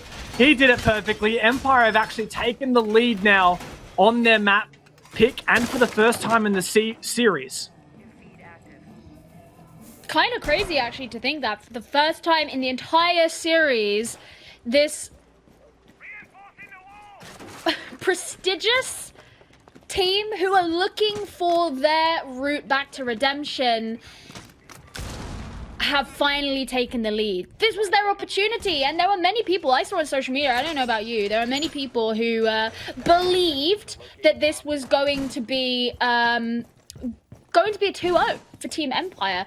That I liked the C4 rotate. I did catch that one, by the way. Look, yeah. When you don't have impacts. It makes me sad because once upon a time, Goyo had impacts, and now he's got proxy alarms. Yeah. It makes me like, sad because if I do that in my games, I'm going to get yelled at. Yeah, well, just say, look, I saw a pro player do it, so yeah, that's what you're going to say. I feel like impacts are a scarce commodity these days. I remember the good old days when Smoke had them, when Kaid had them, when Goyo had them. Are you going to cry about the past? Yeah, and now I have to play Legion if I want impacts. Oh, what? No. Hello, that's an impact. No. Always, once again. They need to get rid of him. Last round. Hey, Voi's wandering around. This round, let's get rid of the guy. And Chaoxis too. Why not? That is great.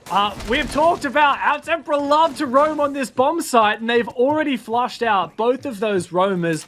P4 likes to play aggressive on these main stairs, but he knows it's very risky. He's just trying to shoot drones. Finally gets it. Empire, particularly always, has done a lot here on these entries, in particular trying to flush out those key roamer positions. And my main critique here, Tempra, is that they're kind of just playing the same old strategies that we've seen from them before.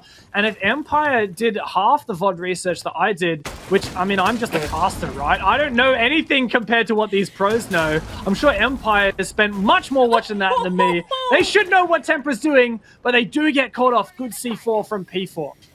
Oh, and the last C4 that was, given that, well, I mean, Void's dead. I was going to say, given the Void doesn't have one anymore, but no, he's dead.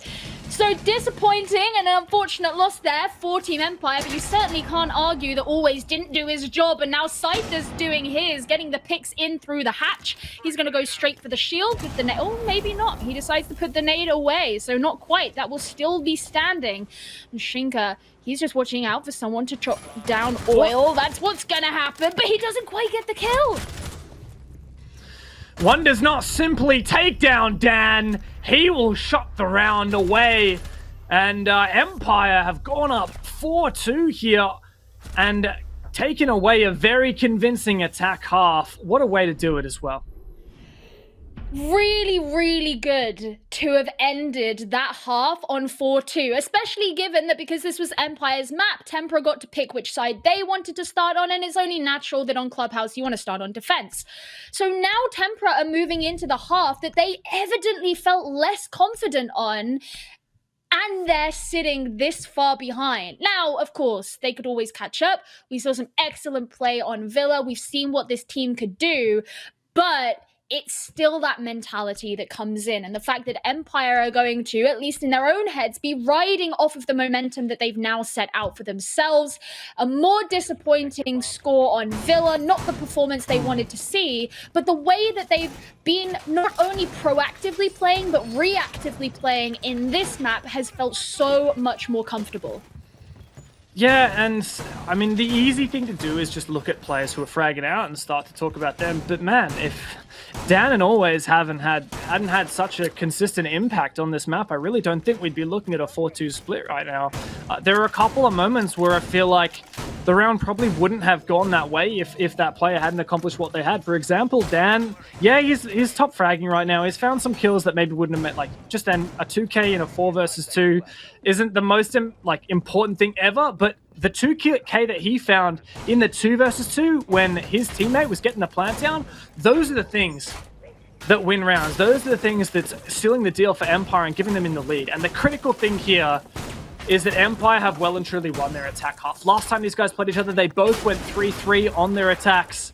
and that ended up with a draw. Empire could close it out here with 3 defense wins and push us to Oregon. Look at this site setup as well. They've left construction wall open. I noticed that they'd reinforced the outside construction wall, and I was thinking, where have they not used the reinforcements elsewhere? And they've actually opened up construction wall, so they will have that line of sight straight through should anyone come in from the master side of the map. They've also opened up here on the cache wall, so they'll be able to throw in projectiles, potentially deny. There is the first mirror window present here on server. Joystick's not going to be present anywhere as Voy secures that first kill for them, and they work to get the rest of the wall open. Oh man, that's a tough pill to swallow when your smoke player dies with 3 gas canisters in the pocket. I'm pretty sure that both always mirrors have been actually popped as well. The one on the kennels wall, and the second one, I assume it was at top red. Didn't quite see it, but Yeah. that's pretty significant. Yeah, how did that mirror get popped? That's really odd. I did not actually see. Yeah, I heard it, but I didn't see it. But yeah, that's basically 2 operators worth of utility completely nullified there. Always also lost to C4. So Empire really not a great position to be in right now. Tempra well and truly winning this round thus far. They have numbers advantage. They have completed a couple of the tick boxes, but they need to decide if they're going to commit to a construction take or a garage take. At the moment, it looks like garage. They're going to have to deal with that player at the top of the rafters there. Oof. Hello. Well, Durza won't be able to challenge that. You said always maybe not going to have as much value after losing both the windows and the C4, but it can still just be a very heavy operator running around. I don't know. She clunks, man, but he knows that Chaoxis is down here. This is like some kind of standoff. Could be a clunky standoff, but actually Chaoxis is looking the wrong way. He can find himself getting caught out if he moves too much into the line of sight. And he does. Always played it patiently like the predator he is, and he can move straight back up. And now Tempra just have 3 players remaining, cooking a nade to be thrown in, but they are lacking the manpower. But here's the execute coming in. 23 seconds left.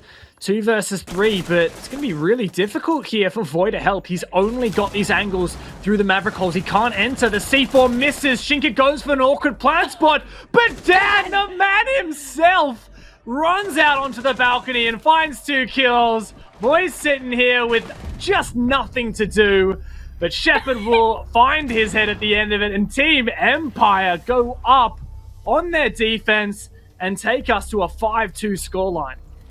Oh, I shouldn't have laughed so much at the end. It just makes me laugh when it's literally the last 3 seconds and an attacker will jump in just trying to desperately do something and then they die. It's like you could have saved your KD and you didn't. You were a martyr for a cause that actually didn't turn out to work in your favor at all. So yeah, despite the fact that Team Empire did lose some of that key utility very early, it still worked out. It still was fine. And I think, you know, the decision to try and do the kind of take that Tempra did go for through the garage was definitely kind of influenced by the fact that Empire had control with the way that they'd set up. It wasn't like there was a construction wall to open. It had already been open. That was going to be very difficult to challenge. And now Team Empire are coming down to the basement, down into Church and Arsenal. I nearly said CCTV and cash, and I had like a moment where I 404'd. Sorry, we all have our senior moments. You don't. You're like 3. Yeah, something like that. Now, what I was going to say is I hate to focus on kills and stuff, but I really feel like Dan and Always have had so many really impactful rounds. Like, think about that one, right? Oh, man, yeah. Always, he pushes down from garage rafters and just swings the player on the garage door. That was his first kill. His second kill was downstairs onto Chaoxis. Following that, Dan found those 2 kills from the run out on the CCTV window from Con. When the plant was going down, they were the only 4 kills that really mattered at that point in the round, because of course the final kill onto Voy was just a stat padding, really. Voy was ineffective, no chance of winning the round. So if you think about it, on the cake. Exactly, Always and Dan basically single-handedly won those rounds, at least in terms of the playmaking. And that's what's super impactful, why I'm super impressed by those 2 players. And I think what's also cool about that, right, is that other than Shepard in the first game on Villa, none of the players in Empire are doing badly as far as kills go. I mean, Joystick's KD isn't great so far in this particular map, but overall it's fine. It's just that those two are really standing out, and it's really nice, especially with Always, because he's kind of been quiet and in the shadows a bit more. He is the newest player on Team Empire, and he needed some time, you know? And it's definitely nice to see, and this is when we need to be seeing it for them. But what we also need to be seeing is Tempra showing up as well. They did so much in Villa. They're trying to put their names on the map. They can't let that slip away from them, and right now it's looking like it could be doing. Tempra going to keep Team Empire guessing. Opening up a variety of hatches does leave their options open. If I have a look at last time these guys played each other, Tempra really favored the dirt and blue pushes, and we saw some really impactful dirt defenses from the shotgun players, I think it was Always. But we'll see how Empire hold on and whether Tempra decide to pressure dirt in the late round. At the moment, it's Mainstairs, potentially a Moto blue push. Joystick, in fact, is the player in dirt currently, already anticipating that potential presence from Tempra. But thus far, I think this is actually a Moto blue push. That was an early death for Scyther. I actually thought maybe Dan was going to be able to catch something, but instead the first kill goes to Tempra. Right. Always turns things around, and Tempra needs to have the tenacity to hold on to this. No. So Shepard's just chasing down these players. He finally gets traded out, and it's a 2 versus 2 for these teams, but it's a constant backwards and forwards, and it leaves just Joystick versus Chaoxis. Chaoxis is really lacking in health, and he knows that Joystick is going to be present here in Armory. He gets some damage onto him. Is he going to go for the diffuser? It looks like he's backed off and that he's heading over there, but Joystick knows where that diffuser has been dropped. There's so little health on the board for either of these players, and Chaoxis is just going to try and creep in from behind. In goes the flashes. Is it going to work? Will he take advantage of the situation? He still hasn't found the kill, but Joystick does it instead, and Team Empire continue their reign of terror here on Clubhouse. The Russian Cyborg gets the job done. The Russian machine may be rusty, but they've managed to put pedal to the metal. And Empire are on match point with 2 straight defense wins. They could end up with a flawless defense half here and honestly embarrass Tempra on Empire's map pick. Gio, this, I think it's safe to say, has been a tight series overall, with 2 not very tight maps, one swinging quite convincingly in Tempra's favor, and now Empire looking well and truly at home here on Clubhouse. I think we're going to see Oregon. Empire have to just get the nail, get that plank of wood, slip it over the coffin, and start getting to work. I just... Look, we're about halfway through the first day of the EU November Major, and yet I want to say this has been one hell of a major so far. We have one series where it constantly went to overtime and you didn't know who was going to win until the very last map of the very last round of the very last map of the very last game. And then here, it's like a pendulum swing. You had a great performance from Tempra on Villa, and suddenly it's fallen in Empire's favor here on Clubhouse, and they look like they can't be stopped. And you're just thinking, who the hell is going to take it on Oregon if we end up going there? I mean, Empire only have to win this next round to take us to that map. And one of any of the next 4 rounds will be a win for Empire in regulation, and then overtime is still a possibility for them to win it there as well. Oregon, I do feel, does favor Empire. I'm going to have to deep dive into my notes to kind of really come to a good conclusion on that one. It's been banned a heck of a lot by Tempra. Down into the archives. We don't have a lot of... no, there's no border in the map pool anymore. No more archives, sorry. Oh. Yeah, true. I mean, there's archives in Consulate. Yeah, true. True. My bad. All right, we will go into archives later. I would love to see some Consulate this weekend, hopefully. Let's dig into this one. It is... oh, nice. Empires as well. Probably why Tempra banned it. So let's take a gaze at this. This is a gem defense, and there's an extension over to Cash. It's Joystick here. He has impacts very similar to what we saw from Tempra, but it was the Maestro that they played, and very similarly to what Empire did to deal with it, it's a player below. The nades, however, without info, aren't going to be enough to deal with Joystick here. And Joystick's actually going to default back, so either with some audio to cover, and Empire have actually just given up cash for free. Yeah, I mean, I was actually really interested to see how that was going to go, just because of how stringently Tempra wanted to hold on to cash. They still won't get the X-Kairos to pop, but because that's been empty, they don't necessarily need to. I like this position from Always, though. It means that if anyone does decide to vault on through into logistics, he is there to catch them out. He will also have a C4 in hand as well, so he's a real threat down below, and they have these angles set up as Dan's watching straight into Master as well, should anyone decide to go in for the door. And this is where you see the rotation start to come through. P4's probably going to open up the Logi hatch. And this is something that Team Empire played very aggressively last time, but right now it looks like Scythe is kind of in the depths of the corner, not looking to be too overzealous. Medix has just said there's a pre-placed C4, not quite sure where that one is. That's one hell of a run out for Joystick. Sai the furthers this man advantage. Empire are set up and primed for success. Here we go. Tempra, what have you got to show for us? Just 2 players left. You started map 1 with a bang, but things fizzle out with nothing but a mere whimper. A flawless round for Team Empire. Gio, we are going all the way to Oregon. What a disaster that last round was for Tempra. It just felt like it was all falling apart, sand through their fingers. And as you say, James, heading over to Oregon, where all of the answers will be put out in ink. And to be perfectly honest with you, it could go either way, judging by the performances. There's Always and Dan just showing up on the leaderboard. As you mentioned, when you look at the frags, you look at those kills, those are 2 players who really showed up on this map. We thought a 7-3 win on Villa for Tempra was convincing. Empire said we've got a 7-2 ace up our sleeve. What a game there, and it's really great to see, because I think it's safe to say the Empire we saw on Villa was not the Empire we wanted to see. It was an Empire that underperformed. Yes, Tempra did great, really exceeded my expectations on Villa. Empire, they were not up to scruff. They've come out of their shell now. The analysts were talking about Empire. They looked scared. They bloody well did not look scared there on Clubhouse.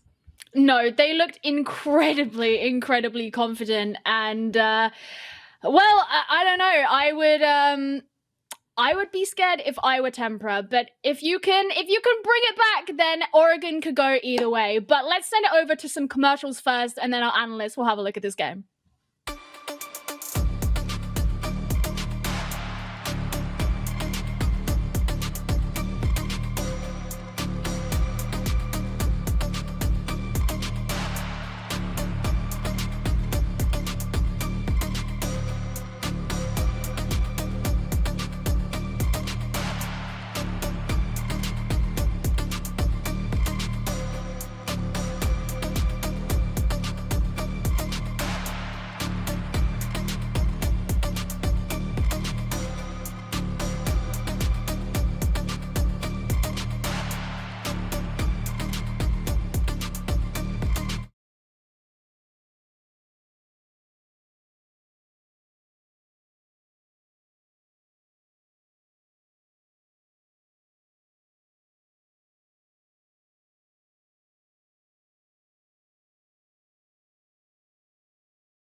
Welcome back, ladies and gentlemen, to the Analyst Desk. Apparently, I'm a bit too high for this one. Hello, Des, Jess, welcome back. I'm just going to sit on the other desk here. You know what? There's something of a pattern developing today. Maybe it's just my human brain, monkey brain doing its own thing.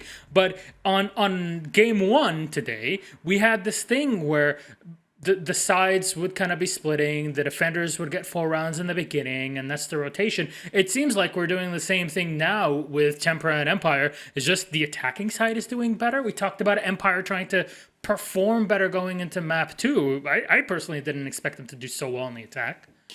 Yeah, I'll swallow some words here. I thought after the end of map 1 that Empire were just not with it today, but their drone play in this first half was impeccable. Of every single round in that first half, they got the opening kill off drone play, and here for always just under his scope, you might have seen a drone creep forward.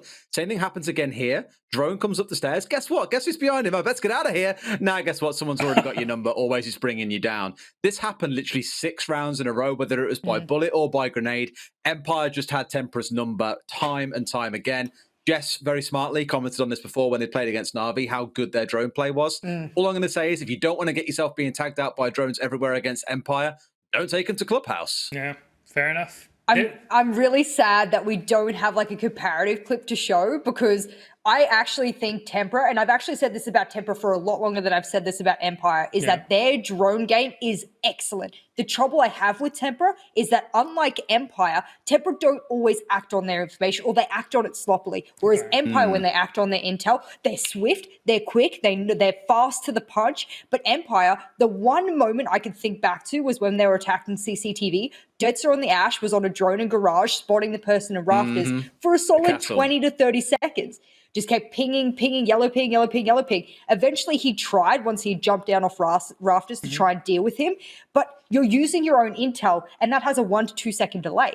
The problem with that, he's just not fast enough, and he got absolutely blasted to smithereens as a result. So I think Tempra are great because they're very similar to Empire. Empire just showed that they're droning their intel and they're acting upon it is miles ahead of Tempra at the moment, and that might just be experience or whatever it is. And, of course, as commentators, we know what it's like to do your work with a couple seconds delay, right? At least currently. That was, though, Clubhouse. We're just going to put up that match summary in front of you just to show you how things went in terms of how did every round end, where we went through it. This is beautiful. It is very beautiful. This graphic is beautiful. Overall, our graphics package for this event is pretty darn cool. I got to say it that way. Just gorgeous. I want to say it's glass shattering for many reasons, as you can see. But there it is. 7-2 for Empire on Clubhouse. So many attacking rounds in control. Very promising, though. Yeah, unfortunately. Wow. You wouldn't expect that from a team that did so well. You don't expect to look at a scoreboard and see Shepard so low on the board for cost, for openings, for KD, for just rating as a whole. I think it's probably not so surprising to see sort of always and whatnot. They had a pretty good game as well, although the KD doesn't show it there. There was a few impactful kills. It's just interesting to me that this is the scoreboard we're seeing, considering, I don't know, that's not what I expected when we got to the end. Look, maybe Shepard's trying to take a page or two out of Prano's playbook, but that was Clubhouse. Let's take a look at Oregon. Again, a mirror in terms of maps between Game 1 and Game 2. Somehow it's just working. A French team, a Russian team, and it's just the same thing. We go to Oregon. A lot of people consider this the 50-50 map right now. There it is, seeing on your screen on the map ban. How does it go into here? We talked about Empire resetting into map 2. Can Tempra do the same thing, given their lack of experience in comparison to Empire does?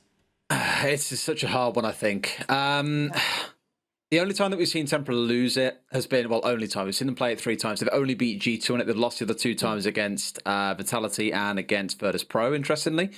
I think this is, again, to me at least, one of those 50-50 maps where, given how the last 2 have gone, Villa being the map that, I think Empire have been very vocal and public in saying they do not like that map. It's why it always gets banned away. So then coming into Clubhouse, where they look incredibly confident, hands down their best map. And then coming into Oregon, that I think Jess said earlier on, Oregon is becoming the new Clubhouse. It's kind of the go-to strategy map that a lot of teams are executing on.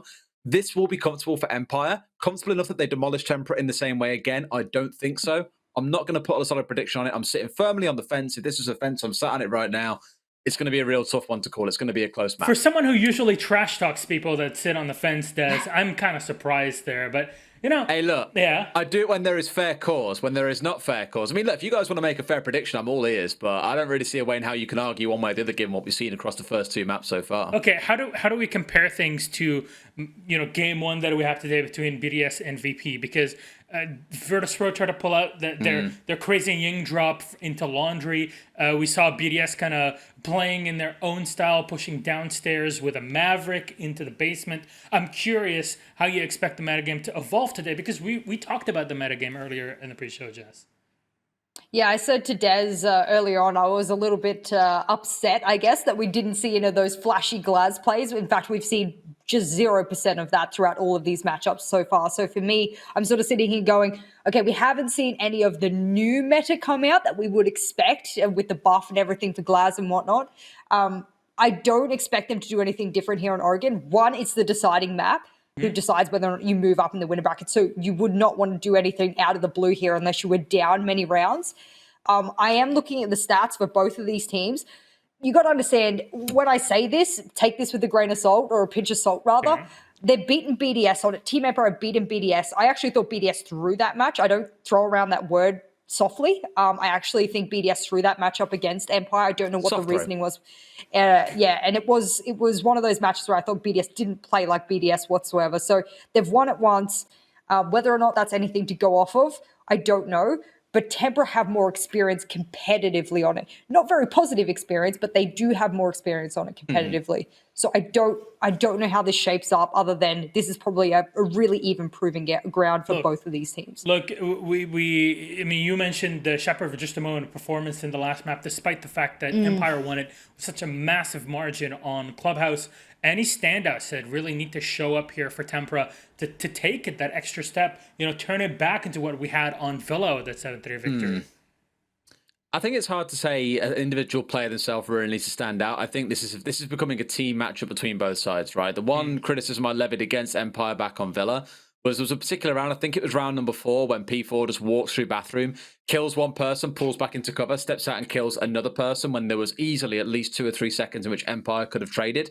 It was just slow play. I don't think it's down to individual brilliance at the moment. Admittedly, some players like Voy are having a wonderful time in this series.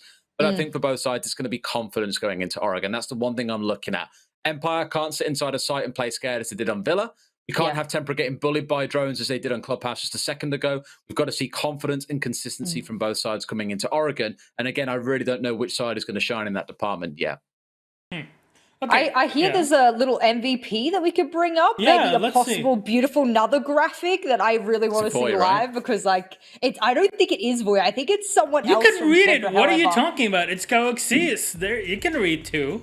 There it is. Yeah, there we go. He's God, batting. I love this screen. Who was it that posted the tweet that with Coaxius that's like with a baseball bat and just Citizen? Yeah. Oh Citizen. Batting joystick out of the water. I mean, who knows? Maybe it's gonna happen again here come map 3. But I think an interesting point to levy here is that since you guys were talking about drones and dealing with them on Clubhouse, with the fact that you have to maneuver around the map, be very active around it, at least against Empire, what are things that you can do to really slow things down here on Oregon if you're Tempra? And I would like to take a look just a moment, like really quickly, who's starting on which side. But given all of that, what do you do as Tempra? What do you bring operator-wise? Do you run the old SSG style roam? You bring Mute Mozzie? What's the solution here?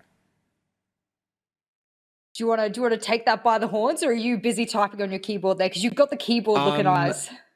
I'm staring at a spreadsheet right now. Yeah, my mind is engrossed in numbers, so please do fire away. Go ahead, Jess. That's okay. Look, from a strategic perspective, at least in my mind, I look back to the last 2 maps and I say what worked and what didn't. I think against Empire, when they're on attack, roaming and isolating yourself on this map is not going to work. I wouldn't do it, and I wouldn't put a lot of faith into it, especially flanking what I don't think will work. What I do think might work is on the opposite side of the spectrum, is that when Tempra are attacking, Empire might be able to get away with a little bit more roam than conversely. Yeah. So I think that's probably the only area you might get away with it. Otherwise, stick to what you know. Hit those turtles hard, hit those plant denials hard, and make sure you're there playing the time as best as possible. Well, my question is still, how do you hit that turtle hard? Because you look at game 1, BDS Virtus.pro, VP went to Oregon, and their solution to crunch the turtle in this case, lying on its back in BDS was to bring Ying and try to bust things down from Laundry. Yeah. Is there any other solution? And, you know, I know I'm focusing a lot on Laundry as a site. You can take any site you would like on the map and run with it too, because breaking that turtle defense is something that's very much synonymous with playing attack on Oregon, at least in my mind. It's almost a halfway house, right? Where we spoke about the glass potentially being a thing that would be a air quotes response to the meta. But what I think we've seen a lot of teams doing is saying, look, forget bringing the glass. We're still going for smokes the same way that a lot of teams have done historically and looking to play off smoke plants rather than trying to kill people through smoke. So glass is more like an extension to this attacking setup a lot of teams look to build with things like the ace in play, which I need to raise has been banned pretty much consistently all day today. That's been a really interesting change to see coming out. Not quite sure why, but it's a new adaptation for a lot of teams. I don't know so much if trying to be the great innovator is the way to do it. I have to look at Oregon and remember the last time Tempra played this against G2 and the crazy execute they had through into kids with an Amaru. I want to see more of that kind of stuff. I keep on saying this is a major. This is where you leave everything on the table now, because you've got a good few month breaks now until anything else kicks off. Tempra aren't at the finals, for example. Show us what you got, boys. Get creative, because that's why we all love seeing Tempra play, is the crazy stuff they bring along with you. You can't G2 your strats forever, right?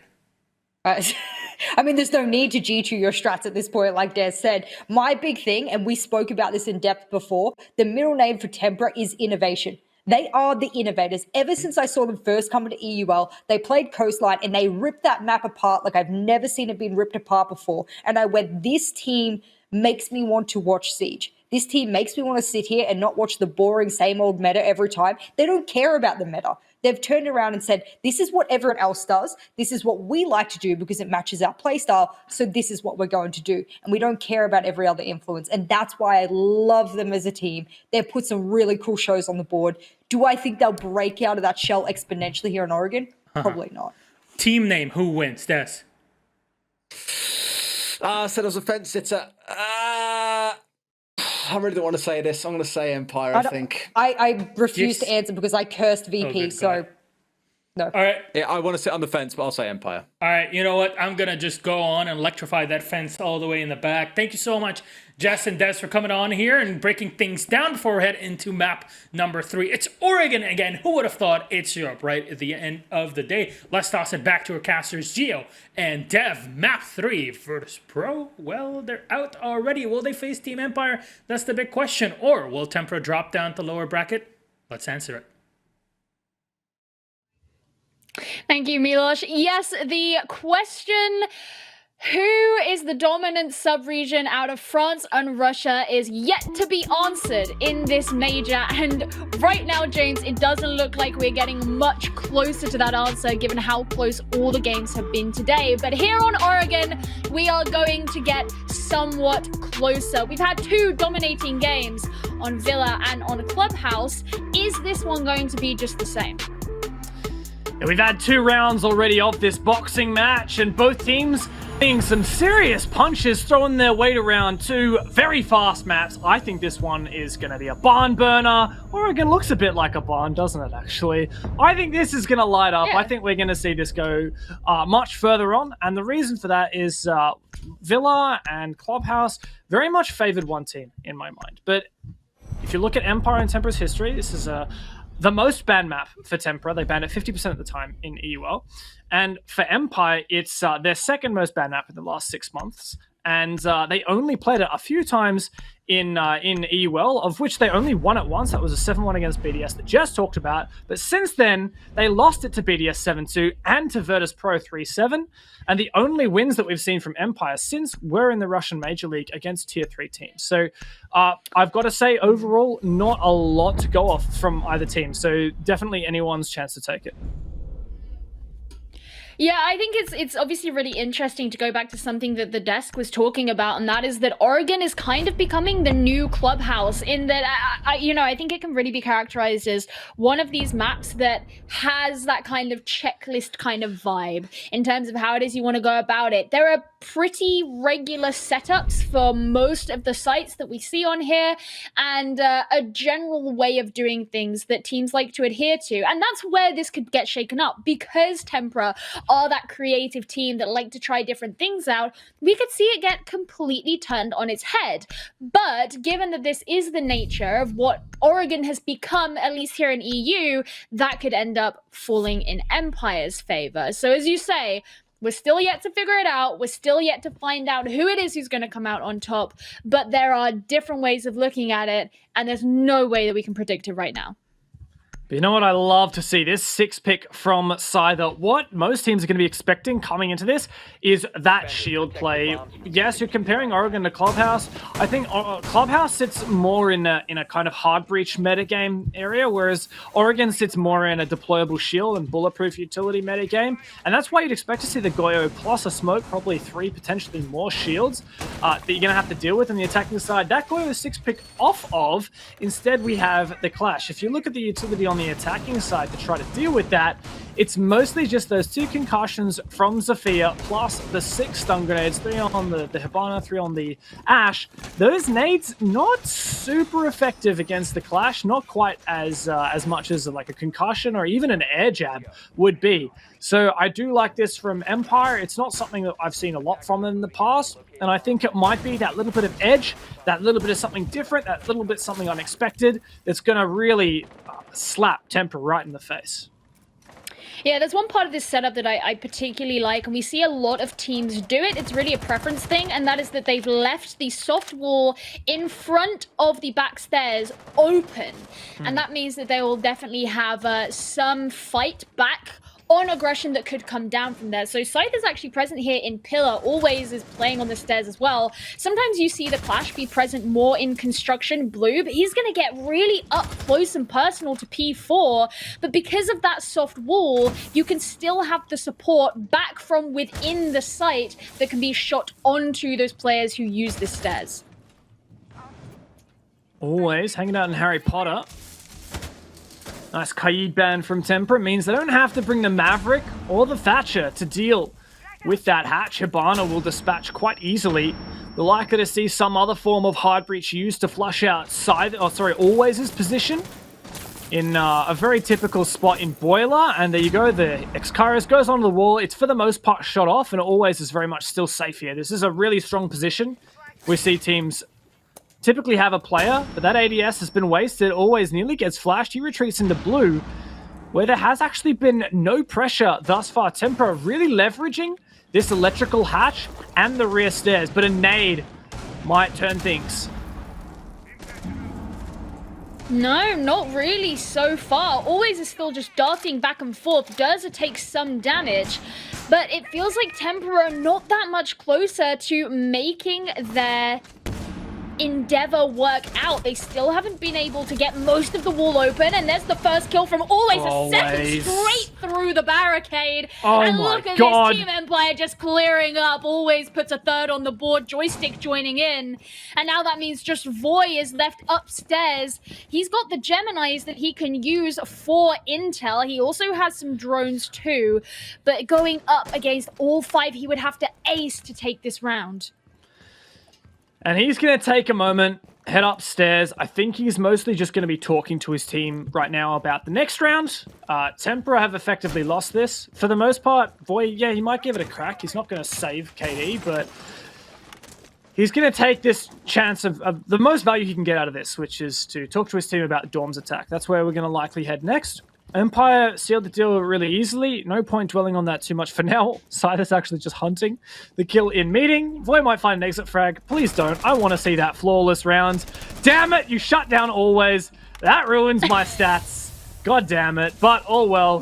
Voy is well and truly locked out here. He's just looking at his stats, and yeah, there you go. End of it.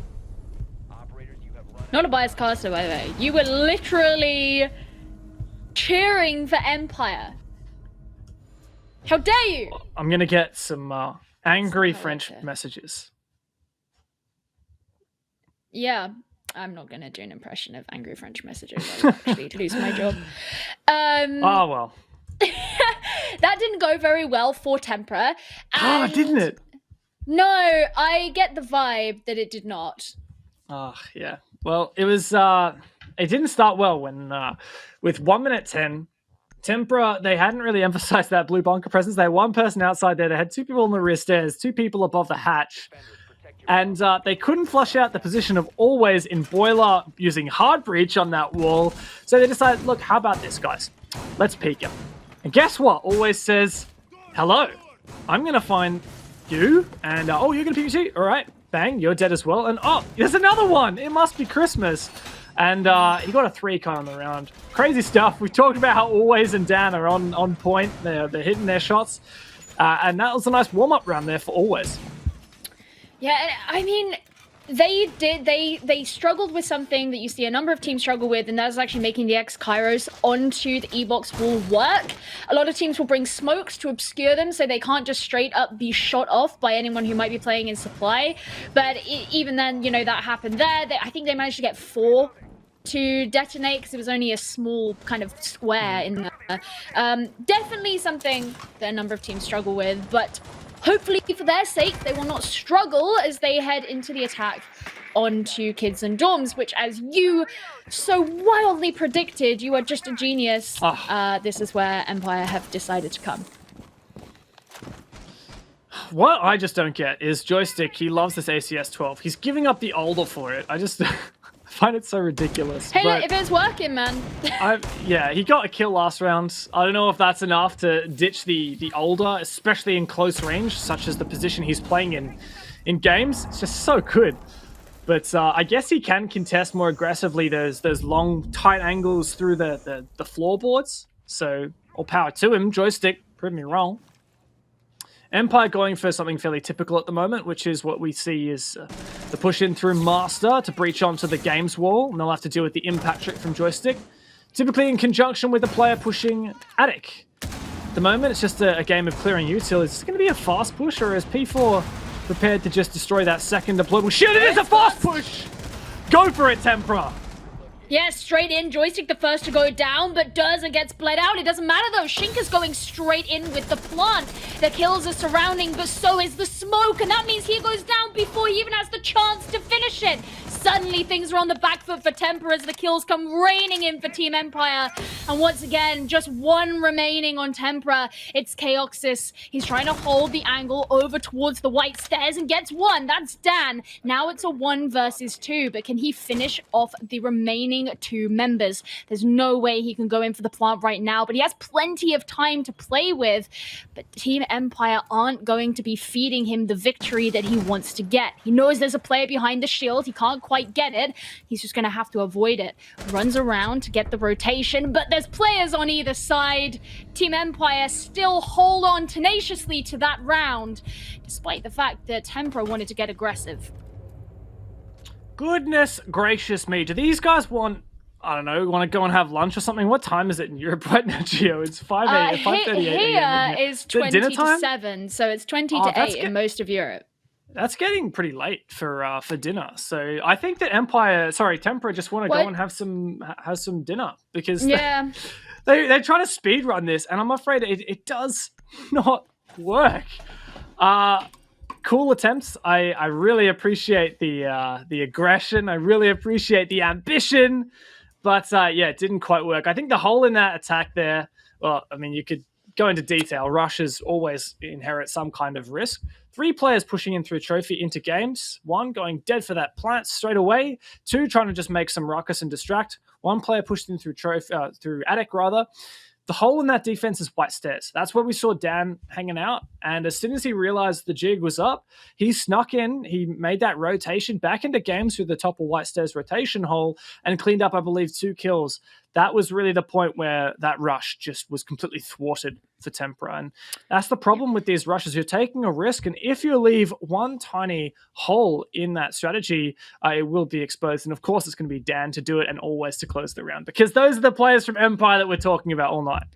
I mean, it's not even just that. It's the fact that on this site particularly, if you want to make a rush in and you want to go into dorms, you're essentially moving straight into a room that is surrounded by the rest of the site, which means that there's going to be players who haven't been dealt with because you're rushing, who are present in Attic. There's obviously Joystick, who is in games. You've got White Stairs, you've also got Kids. So as you say, like, some of those players got dealt with. Joystick, for example, he was pretty much the earliest one to go down. You got Dan, who doesn't get dealt with because he's over on White Stairs, but importantly, they also still have the smoke alive in Kids, and so he could throw the smoke straight onto where the plant was being made. And even though that itself was not the cause of death for the planter, it still adds to the difficulty that the attackers have to deal with. So when you're completely surrounded, and there's only a few of you who are completing the rush or attempting the rush, you're still going to have some kind of defensive pushback from an angle that you have not checked.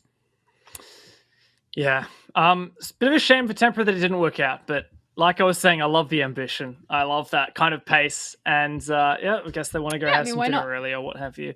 I will say for Empire, though, that does kind of give them an extra leg up there. It's a big risk for Tempra, and that's one more notch that Empire have managed to put in their belt. 2 rounds on the board. Yeah, it's very early days at the moment in the very first half. And realistically, the bomb sites that you're expecting to win are your laundry defense and your dorms defense. My concern comes from the fact that Tempra didn't have a lot of substance on their laundry attack rather. They really had basically no way of dealing with Always, who was in the power position in Boiler, and the attack on dorms we just saw was basically non-existent, right? That was not a strategy they're going to repeat. So all in, I haven't seen any strong attacks or even ideas of attacks from Tempra this yet, and that's what concerns me. Well, what could be a concern for Team Empire here is the fact that now they're heading into a defense on a site that historically they've not been that great at. Even though they haven't played Oregon a ton of times in the EUL cycle, they played it enough for me to be able to tell you that of the 3 times they've defended this particular site, they have lost all 3 of them. So this is going to have to go different to the history books. I'm really going to be looking to Joystick. Of course, we talk about it quite a lot, but the showers control is so important. You want to look at your Maestro for completing the impact tricks that you will inevitably be going for on the shower wall, and that prevents it from being opened. Now, they have set it up a bit differently because, of course, they've closed off where many would have a rotation into dining and instead have a rotation out the back of the site instead. One of the things I really like about this setup, and it's pivotal that Joystick reinforces that particular wall, is that after Empire forfeits showers, like let's say that wall into Small Tower gets breached and Joystick can no longer safely play in showers, he can make that rotation back, for, like, peel away and then reinforce over that rotation hole. So Tempra has showers control but can't do anything with it. It's a strategy we've seen from a few teams in the past. I would love to see it again here from Empire. But it will come down to, of course, how Tempra deal with that showers presence. That's already really good there. I believe that was an Evil Eye dealt with. Maybe that was one of the Banshees. Not quite sure. But there's lots of hard breach from Tempra with the Ace and the Hibana to breach open this wall from Joystick. So he's definitely going to have to land some good impacts. And, he does have Dan, so Dan could rotate in as well and help destroy some more of that. But if you count the total hard breach, right, Ace has 3 charges, Hibana has 3 charges, maximum 4 impacts between the 2 of these Empire players. Tempra is going to breach that wall eventually. Yeah, you can see Joystick's just watching out on his own cameras. One of the Evil Eyes did get destroyed. We saw that happen ourselves, but he just needs to be sure that he's aware of when and where these players are. There is Always being dealt with as P4 sends in the lifeline so that he's forced to move his shield. And now suddenly this hindrance that was so prominent in that last round has been taken away. Yeah, I really like that. That's such a big X factor now from Empire removed. Tempra have set themselves up nicely, but they haven't dealt with the showers presence yet, something that we talked about so much. But the question is, if any team in the EUL, in the world, is going to risk a dining plant without actually clearing showers, I'd edge my best Tempra would be one of those teams. So I would not be surprised here if they just decide to ignore that. And, well, Empire haven't got any way for Joystick to kill any players in dining because that's fully reared off, right? So I think this strategy for Tempra might actually work. Oh, look at this position from Chaoxis. He's watching the rotation from big window to small tower. Yeah, well, there goes the smokes, and here goes the attempt at the plant, and suddenly Team Empire are going to have to rush in and deal with it. Dan is trying to take in the shots, and they actually gave up on the plant instead. There's Joystick to be killed. Is Dan going to be followed up as well, as only 3 remaining members of Team Empire stand? There's still time to play with, and Tempra can still go in for the plant, and right now they have this control. There's Dan. Here comes in the plant, and it looks like Tempra could be the ones to take this round. Shepard is desperately trying, but he slightly overthrows these smokes. Chaoxis, he does fall, but with the damage going in straight on those players of Empire, it doesn't look like they're going to be able to stand, and they don't. Tempra take their first attacking round on a site that, like I said, Team Empire historically have not found much success on. But what a way to do it! Tempra, you guys have won me over. Yes, I mean, that was your least favorite, the least favorite defense bomb site for Empire. You probably should be winning those, Tempra, but what a way to do it! I don't think I've ever seen teams just commit to not going for showers whatsoever. They're like, hey, we don't need that. That's fully Rio'd off.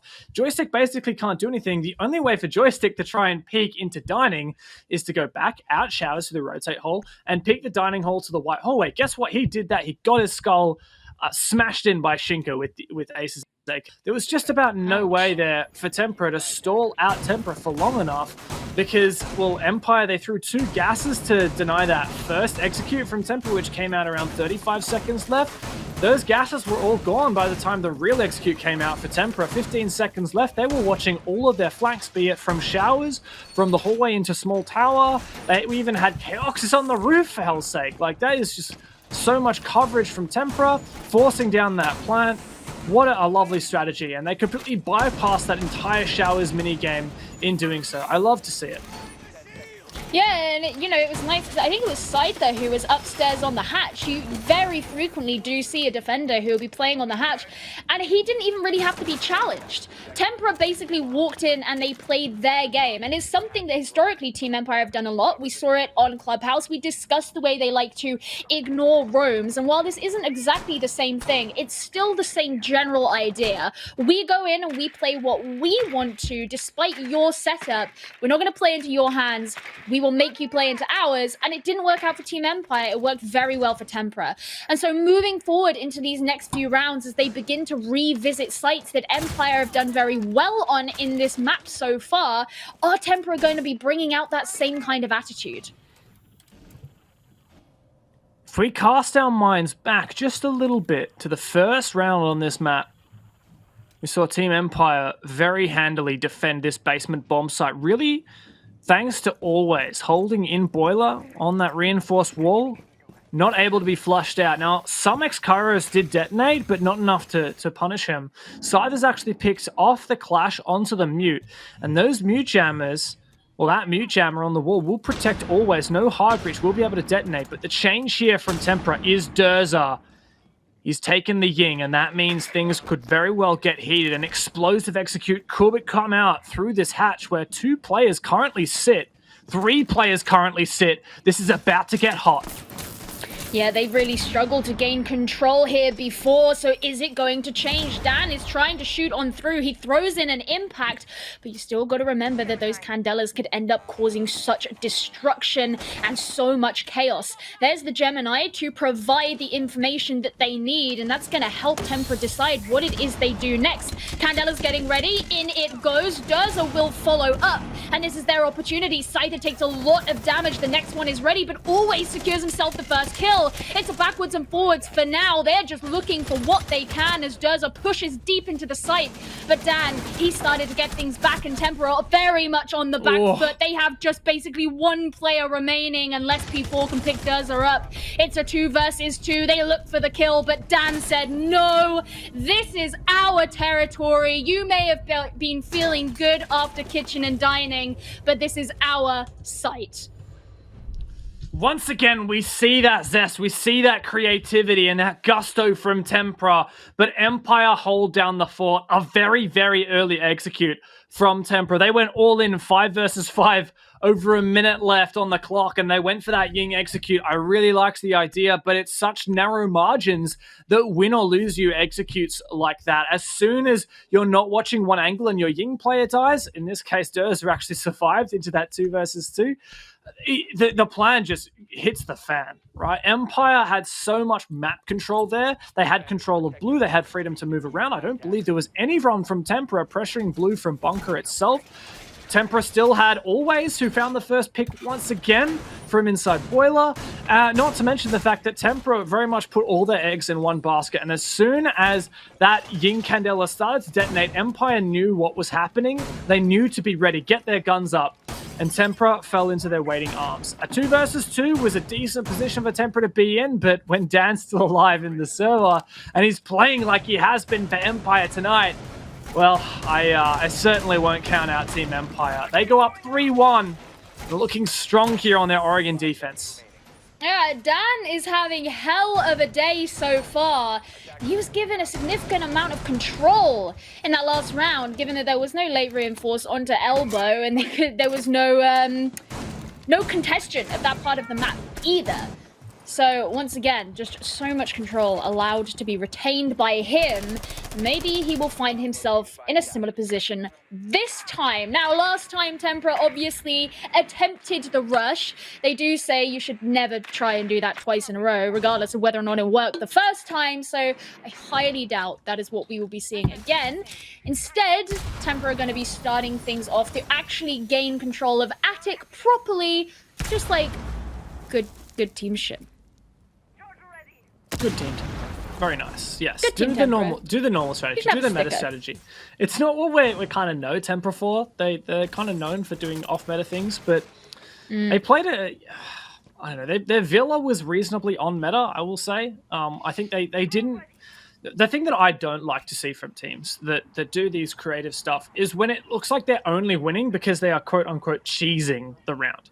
And it feels a little bit like, I mean, I'm not trying to throw shade, but it feels a bit like on Oregon so far, Tempra have tried to cheese things. That dining attack being the exception. And it doesn't look like they're doing that anymore. So that's what I like to see. This is a good methodical take from from Tempra, but it's going to be difficult because Empire, they know what they're doing here. Well, I mean, I'd imagine Tempra probably thought they were playing to their strengths, given that Empire, as we say, Clubhouse 2.0, Empire did very well on Clubhouse, and if Tempra can make those things work for themselves, it means that the next time they visit these sites, there isn't going to be the option for adaptation. There isn't going to be an option for much, though, for Voy, as that's another pistol kill from Joystick. Not the first that we've seen today. Certainly a good start for Team Empire on this round.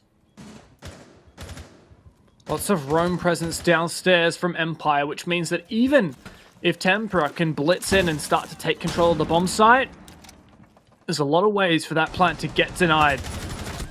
Tempra got good control of Attic. Joystick takes a bit of damage, but that's why he brings the ACS-12. Never doubt him. And on this long line, Dan will help out with the MP5. Shinka and Chaoxis have had some highlight moments thus far, but 30 seconds left. There's time, but not a lot of hope for them to win against 5 players from Empire.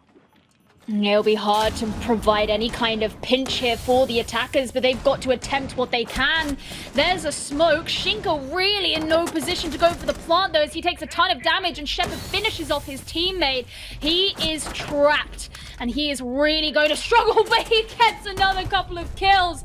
Dan taken brutally down, but Joystick once again with the pistol. This is becoming a running theme, and Team Empire looking very comfortable on that round. People often take the Bailiff, that shotgun pistol, because of its ability to create rotations, but Joystick says, hey, I've got the shotgun primary. It's a slug shotgun.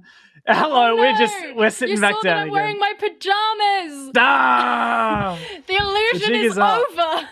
The jig is up. I'm actually let me show you something. So are you wearing your pajamas? No, but I have a sit-stand desk now, so I can sink very, very slowly. No, don't do that. That's really trippy. I don't like it. Yeah, no, I'll stand back up again. There you go. Wait, but are you wearing pajamas or are you actually wearing a full suit? If you're wearing a full suit, I'm really disappointed. I'm not wearing a full suit. I'll leave it up to the chat's imagination for what I'm wearing on the bottom half. Okay. I see how it is. Yeah. What is the shenanigans? We see Tempra doing Tempra things, and then we see Joystick play ACS 12, and that pistol. I can't remember what that role was called. He played less of the ACS 12 than he did of pistol. Yeah, well, Keratos, that's what it's called, and yeah, I love to see it. It's that kind of. I mean, we've got to ask Joystick. Kills are pistol kills. We've got to ask Joystick after this game, like, why do you forgo the Alder? You've decided, though, Empire are winning then. You've decided that Empire are winning and that we're going to interview Joystick. If they win, which at the moment, 4-1 on Oregon defense, could go either way still. I feel like Tempra are looking pretty lost here on Oregon. And biased caster. I mean, Tempra looked like an insanely good team on Villa. Clubhouse, Empire, obviously looked better than Tempra.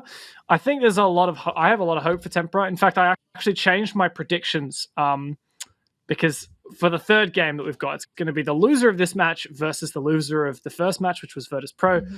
I had originally expected that it would be BDS to beat Virtus Pro, Empire to beat Tempra, and then I thought that Virtus Pro would beat Tempra. No, I thought Tempra would beat Virtus Pro. After how well Virtus Pro played against BDS and how well Tempra played in map 1, I thought Empire would drop to the lower bracket, lose to VP, and be knocked out first. So, Gio, give me some credit here. You explained that really clearly. You should consider being a teacher because you're so good at that one.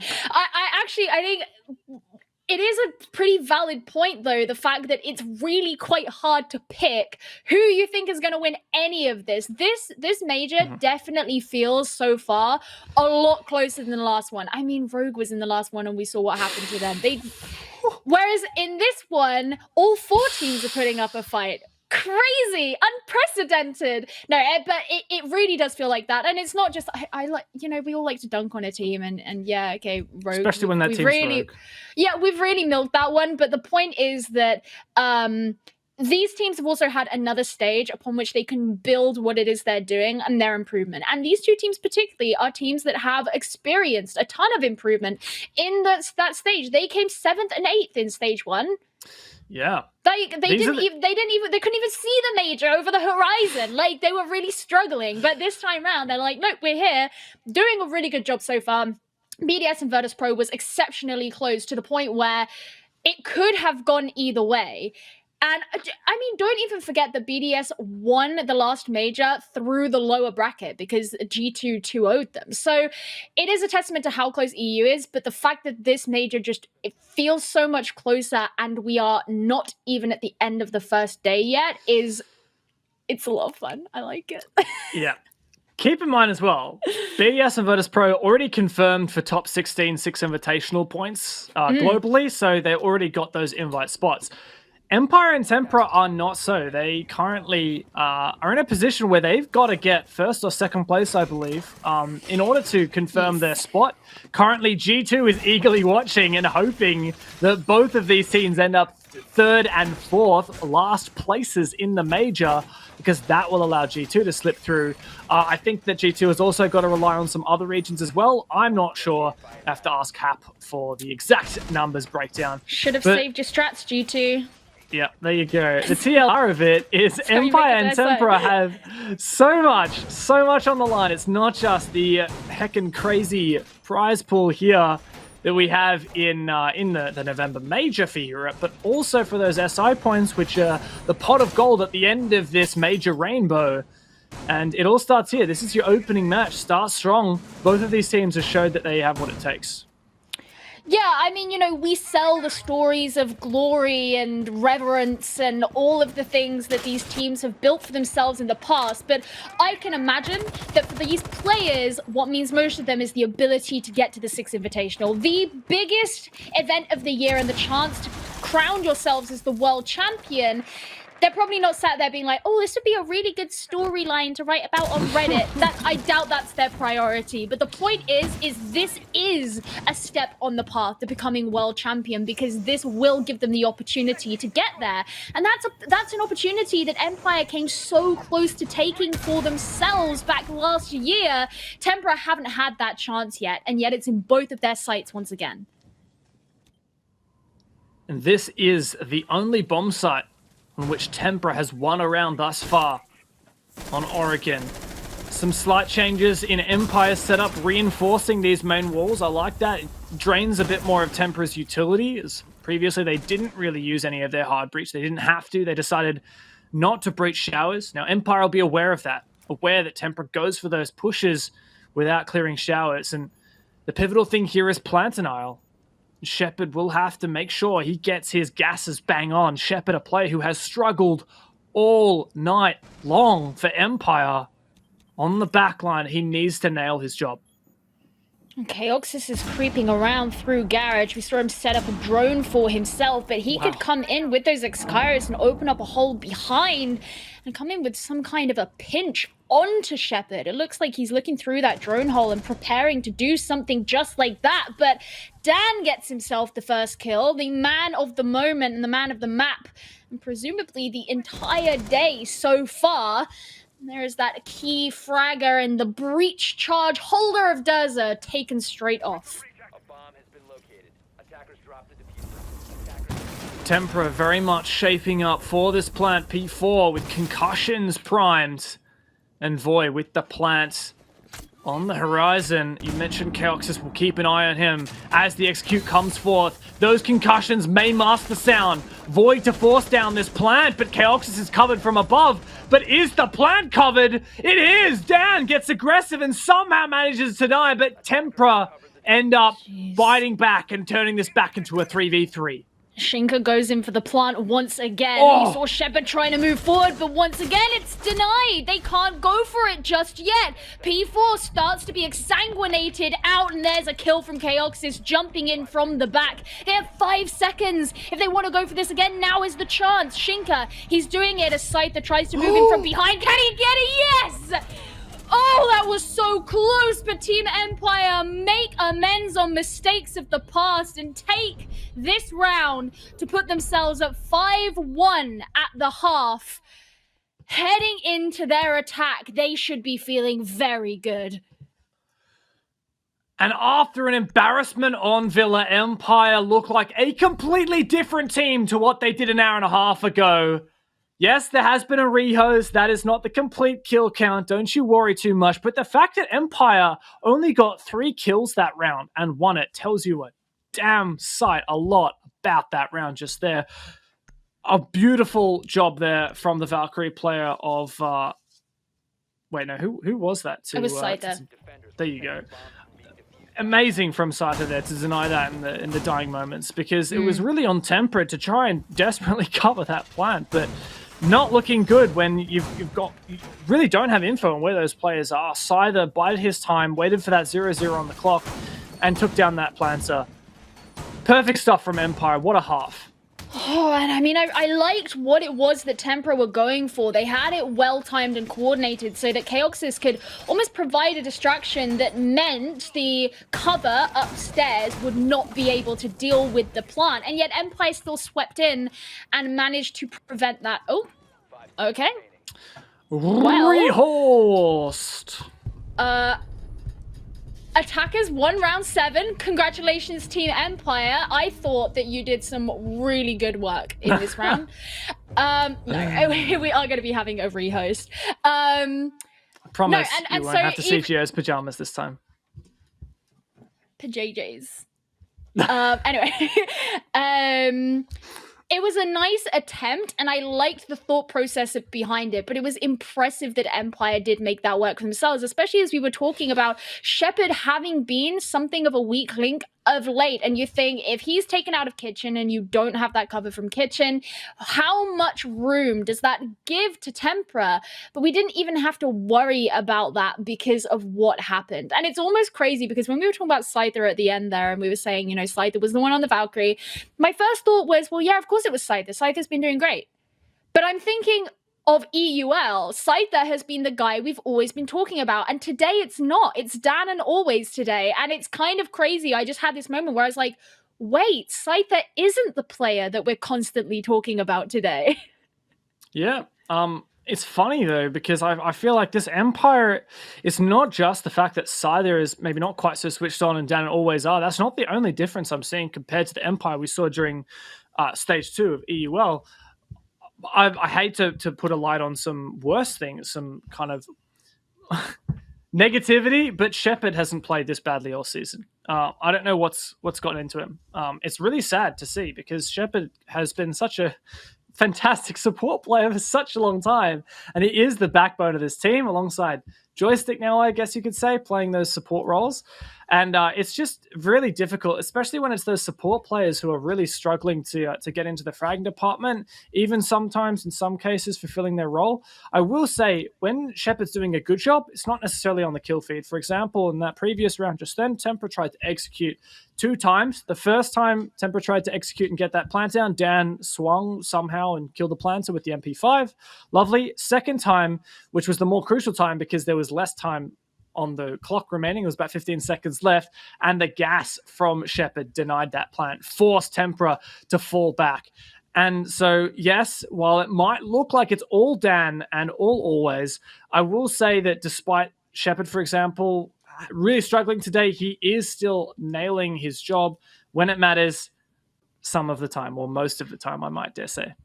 I mean, conversely, someone who I really want to bring up from Tempra is Durza. He had a pretty good game on Villa, but as soon as we got into Clubhouse, he just consistently kept getting shut down and is really stunted in a lot of what it was he wanted to achieve. And we've seen that somewhat here on Oregon as well. And it's disappointing partly because he is a player who we know can really perform for Tempra. And it's never nice to be on a stage this big and know that you're not playing to your absolute greatest. But because of the role that he's playing, you know, we're seeing him play Ashe, we're seeing him play entry. Not only is that important in order to secure ourselves opening picks, because I'm sure you have the actual statistics here, James, because you write them down like crazy when we cast. But it feels like, anecdotally, a lot of the opening kills have actually really mattered in terms of how the rounds swing. And since Empire started picking up a lot more of the opening kills, they've been finishing off a lot more of those rounds as well. And I think Durza being shut down, not only do you lose some of the utility that Ashe provides, and everybody who watches competitive Rainbow Six will probably be sick of hearing about how much Ashe is becoming this huge utility operator, and she's massively important. She has 3 flashes and 2 explosives. It's crazy. You can do so much with her. But in this instance, it feels like those opening kills are really, really important for Tempra, and Durza being shut down a lot is stopping that from happening. Yeah. In fact, the only round where we've seen the opening kill not result in a success for the round was when Durza took down Joystick on the second round. That was the rush strat where Tempra rushed in from Trophy on the Dorms attack. Durza found the first kill with Joystick, but then Dan managed to flank from White. And every other round, all the other 5 we've seen thus far have been what I call an opening kill converted to a round win. So yeah, totally. I'm on board with that. And the stats back it up as well. These opening picks have been super impactful thus far. And we've seen that kind of as a trend overall for the whole day. If you look at map number 1 and map number 2, it was very much the case that it was above 50% of the time. Opening kills spelt the result of the round. Now, this is a bit of a reset moment. Not only have we had another rehost, but the momentum has somewhat stilted here. Yes, the scoreline may look dire for any of you French fans, but Tempra now get to move on to their defensive side. It should be, in theory, their favored side, but my only concern here is just how significant this lead is for Empire. Tempra have to have some damn good defenses. They need to be flawless here, almost flawless. I think what I feasibly see here for Tempra is you win laundry, you go up to dorms, you win dorms, you go over to dining, you win dining, you go back to dorms, you win that. You need to win 5 here. So you kind of need to be flawless on all 3. You can't really have any slip-ups. Yeah. I mean, I'm expecting Team Empire to go for a slightly different strategy to what Tempra did in terms of the attack, because if you remember correctly, Tempra didn't really give any attention to construction or blue, but the fact that Empire have brought both a Hibana and an Ace leads me to believe that they do want to do that. That also suggests that if they do go for the same kind of X-Kairos down into E-Box through the meeting hatch kind of thing, they do have the smokes that they can use to conceal that if they decide to take Ace up there as well once he's opened up the elbow wall, for example, or the other wall. just the other wall. It's like the least favorite sibling, you know. On the other one that's on ebooks. You can say other wall because Derry doesn't even know where Split is on. Derry does not know where Split is. So yeah, we will never let him live that one down. But then also, I don't know if you watched, but when Fluke and I were casting CL, I called Vault on Theme Park Closet, which is maybe not that great. Yeah, well, I mean, I don't blame you if you keep all of your millions in the closet. Oh yeah, I do actually. Probably safer. Yeah. That's where I keep my millions that I definitely have. Let's touch back on this attack strategy for Empire. You remarked upon the way Tempra put Tempra. Oh my god. Tempra. I keep saying Emperor and Tempra. It's Team Empire. So T-Emp and Tempra. Empire. It gets me just in case every damn time. Dear audience, you needed to know who was in this game. Look, all right, yeah, it's 6 a.m. right now. What is that gas? Sorry, I like that. That smoke grenade enables the ace to go down without a line of sight from the bomb site, so Tempra can't shoot it off. They actually do shoot it off anyway, unless if it was Always who potentially shot that. I wouldn't be surprised. Does cut off a good bit of rotation there from Chaoxix, but there's still he's just gone back to sight. So there you go. And they've actually reinforced off blue as well. So hopefully Dan can take control of this, but there's still a lot of work to be done. In particular, the fact that there is a mute jammer on that wall and no way for Empire to get rid of it makes things a bit difficult. I was looking at this with sight that he was creeping on down the freezer stairs, and now Joystick and Laundry as well getting a kill. This is a good start from Team Empire. Yes, Chaoxis gets one from himself, but Dan comes in with a 2K. Right. Team Empire look incredibly comfortable, and even though they actually played that round, it was about as quick as the one that preceded the rehost. My goodness, Empire. I don't think you didn't do that much, like, different to Tempra. Admittedly, 2 of those kills were off screen. I didn't see them. But the thing for me is Tempra started to back off. They thrive in... Oh my god! Tempra! They thrive in chaos, but they're not letting that chaos be... They're not following it. They're not chasing it. They're allowing Empire to dictate these situations. Empire throws one measly Selma charge onto the wall. It doesn't even generate a proper angle onto Chaoxis. Chaoxis goes back to the bomb site. Tempra completely abandons blue before there's basically any pressure from Empire there, before Dan has even started to drone it properly. And at that point, it's really just a game of Empire taking the free real estate that Tempra has offered them. This is just such a dominant third map in what has been a close series of dominant maps, one way or the other.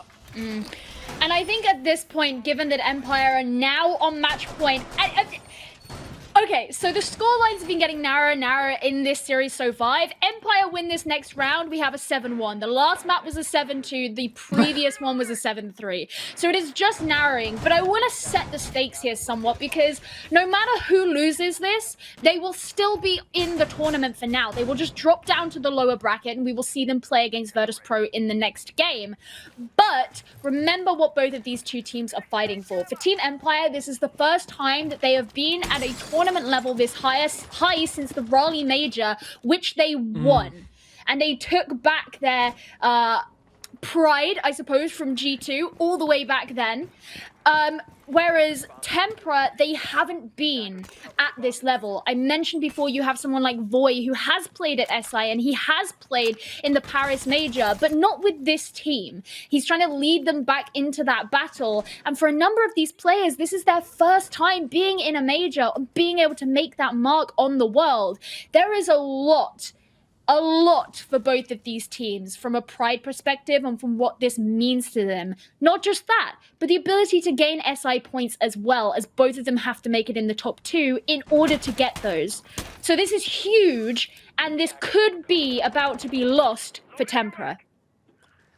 And add to all that the fact that whoever loses this has to go and play Virtus.pro in top form, who almost defeated BDS? No, not for me. I want to go straight to that semi-final. That's your best chance. P4 takes a lot of damage on the lobby. He goes back upstairs. I want to see Tempra get aggressive. I know that Empire are holding these angles and waiting patiently. But I want to see that chaos that Tempra have shown time and time again. I want to see that creativity. This is what I like to see from Voy. He might be able to land this shot. It is a risk, but Tempra likes to take risks. It's how they play. At the same time, you don't want to be overzealous. Playing on that big window can be a real death sentence. Joystick might be a death sentence here, but no, it was Voy who found his first demise. As always does take advantage of that situation. Bear in mind, Shepard was not far behind in small tower / office either. So there is a high population density of Team Empire players around. And you've also got P4, who's really lacking in health as well. So already this is looking dangerous. He does get the kill back onto Always as we head into the final 30 seconds of this game. But Dan's about to pop straight out. There's 2 kills for him. This could be the answer for Team Empire. Shepard goes in for the plant as well. There's the smoke, but it won't stop much. Duz going on the roam. But is it going to be enough to keep Tempra in this game? There's only 2 players of the team left and 4 on Team Empire. They don't have any nades, but they do have flashes and they have got a diffuser down. That is the key, and this could be the key to the victory as Scyther brings down Durza. It's just Shinka who's remaining. He's desperately trying to get into some shots, but he's up against 4 players of Team Empire. These guys got so close to the World Championship, but Shinka could do it. He can't. Joystick shuts him down, and Team Empire send Tempra down into the lower bracket and push themselves forward. What looked to be a tight 3-map series ends with a dominant 7-1 victory from Empire on their most banned map in the last 6 months. What a performance from the former major champions in Raleigh last year. 7-3 Tempra, 7-2 Empire, closing it with a 7-1. On the deciding map, we will have a Russian and a French team in the lower bracket final, or lower bracket round 1, I should say, and a French and a Russian team in the upper final tomorrow as well. So mixing it all up, and we can't yet definitively say who is going to be the best sub-region and the best nationality here in Europe. But what we can say is that it has been an insane couple of series so far, James. Yeah, most definitely. Commendations to all of these teams. I think it's quite funny. You look at the first series earlier today, BDS versus Pro. I feel like that was where teams really got to show their best maps and how they shape up. And here I feel like Empire Tempra were constantly on maps that very much favored one team or the other. So maybe that's something to go back to the drawing board for in terms of the map veto coming into, well, one of these teams, Tempra, is going to have to play almost straight away against Virtus Pro. So definitely that's going to be a major factor for them. Well, Team Empire will end up facing off against BDS tomorrow, the arguably scariest team in Europe right now. But for now, let's send it on over to our analyst to discuss this game that ended up working out so well for the Russian machine. Thanks so much, guys. And yes, indeed, I know the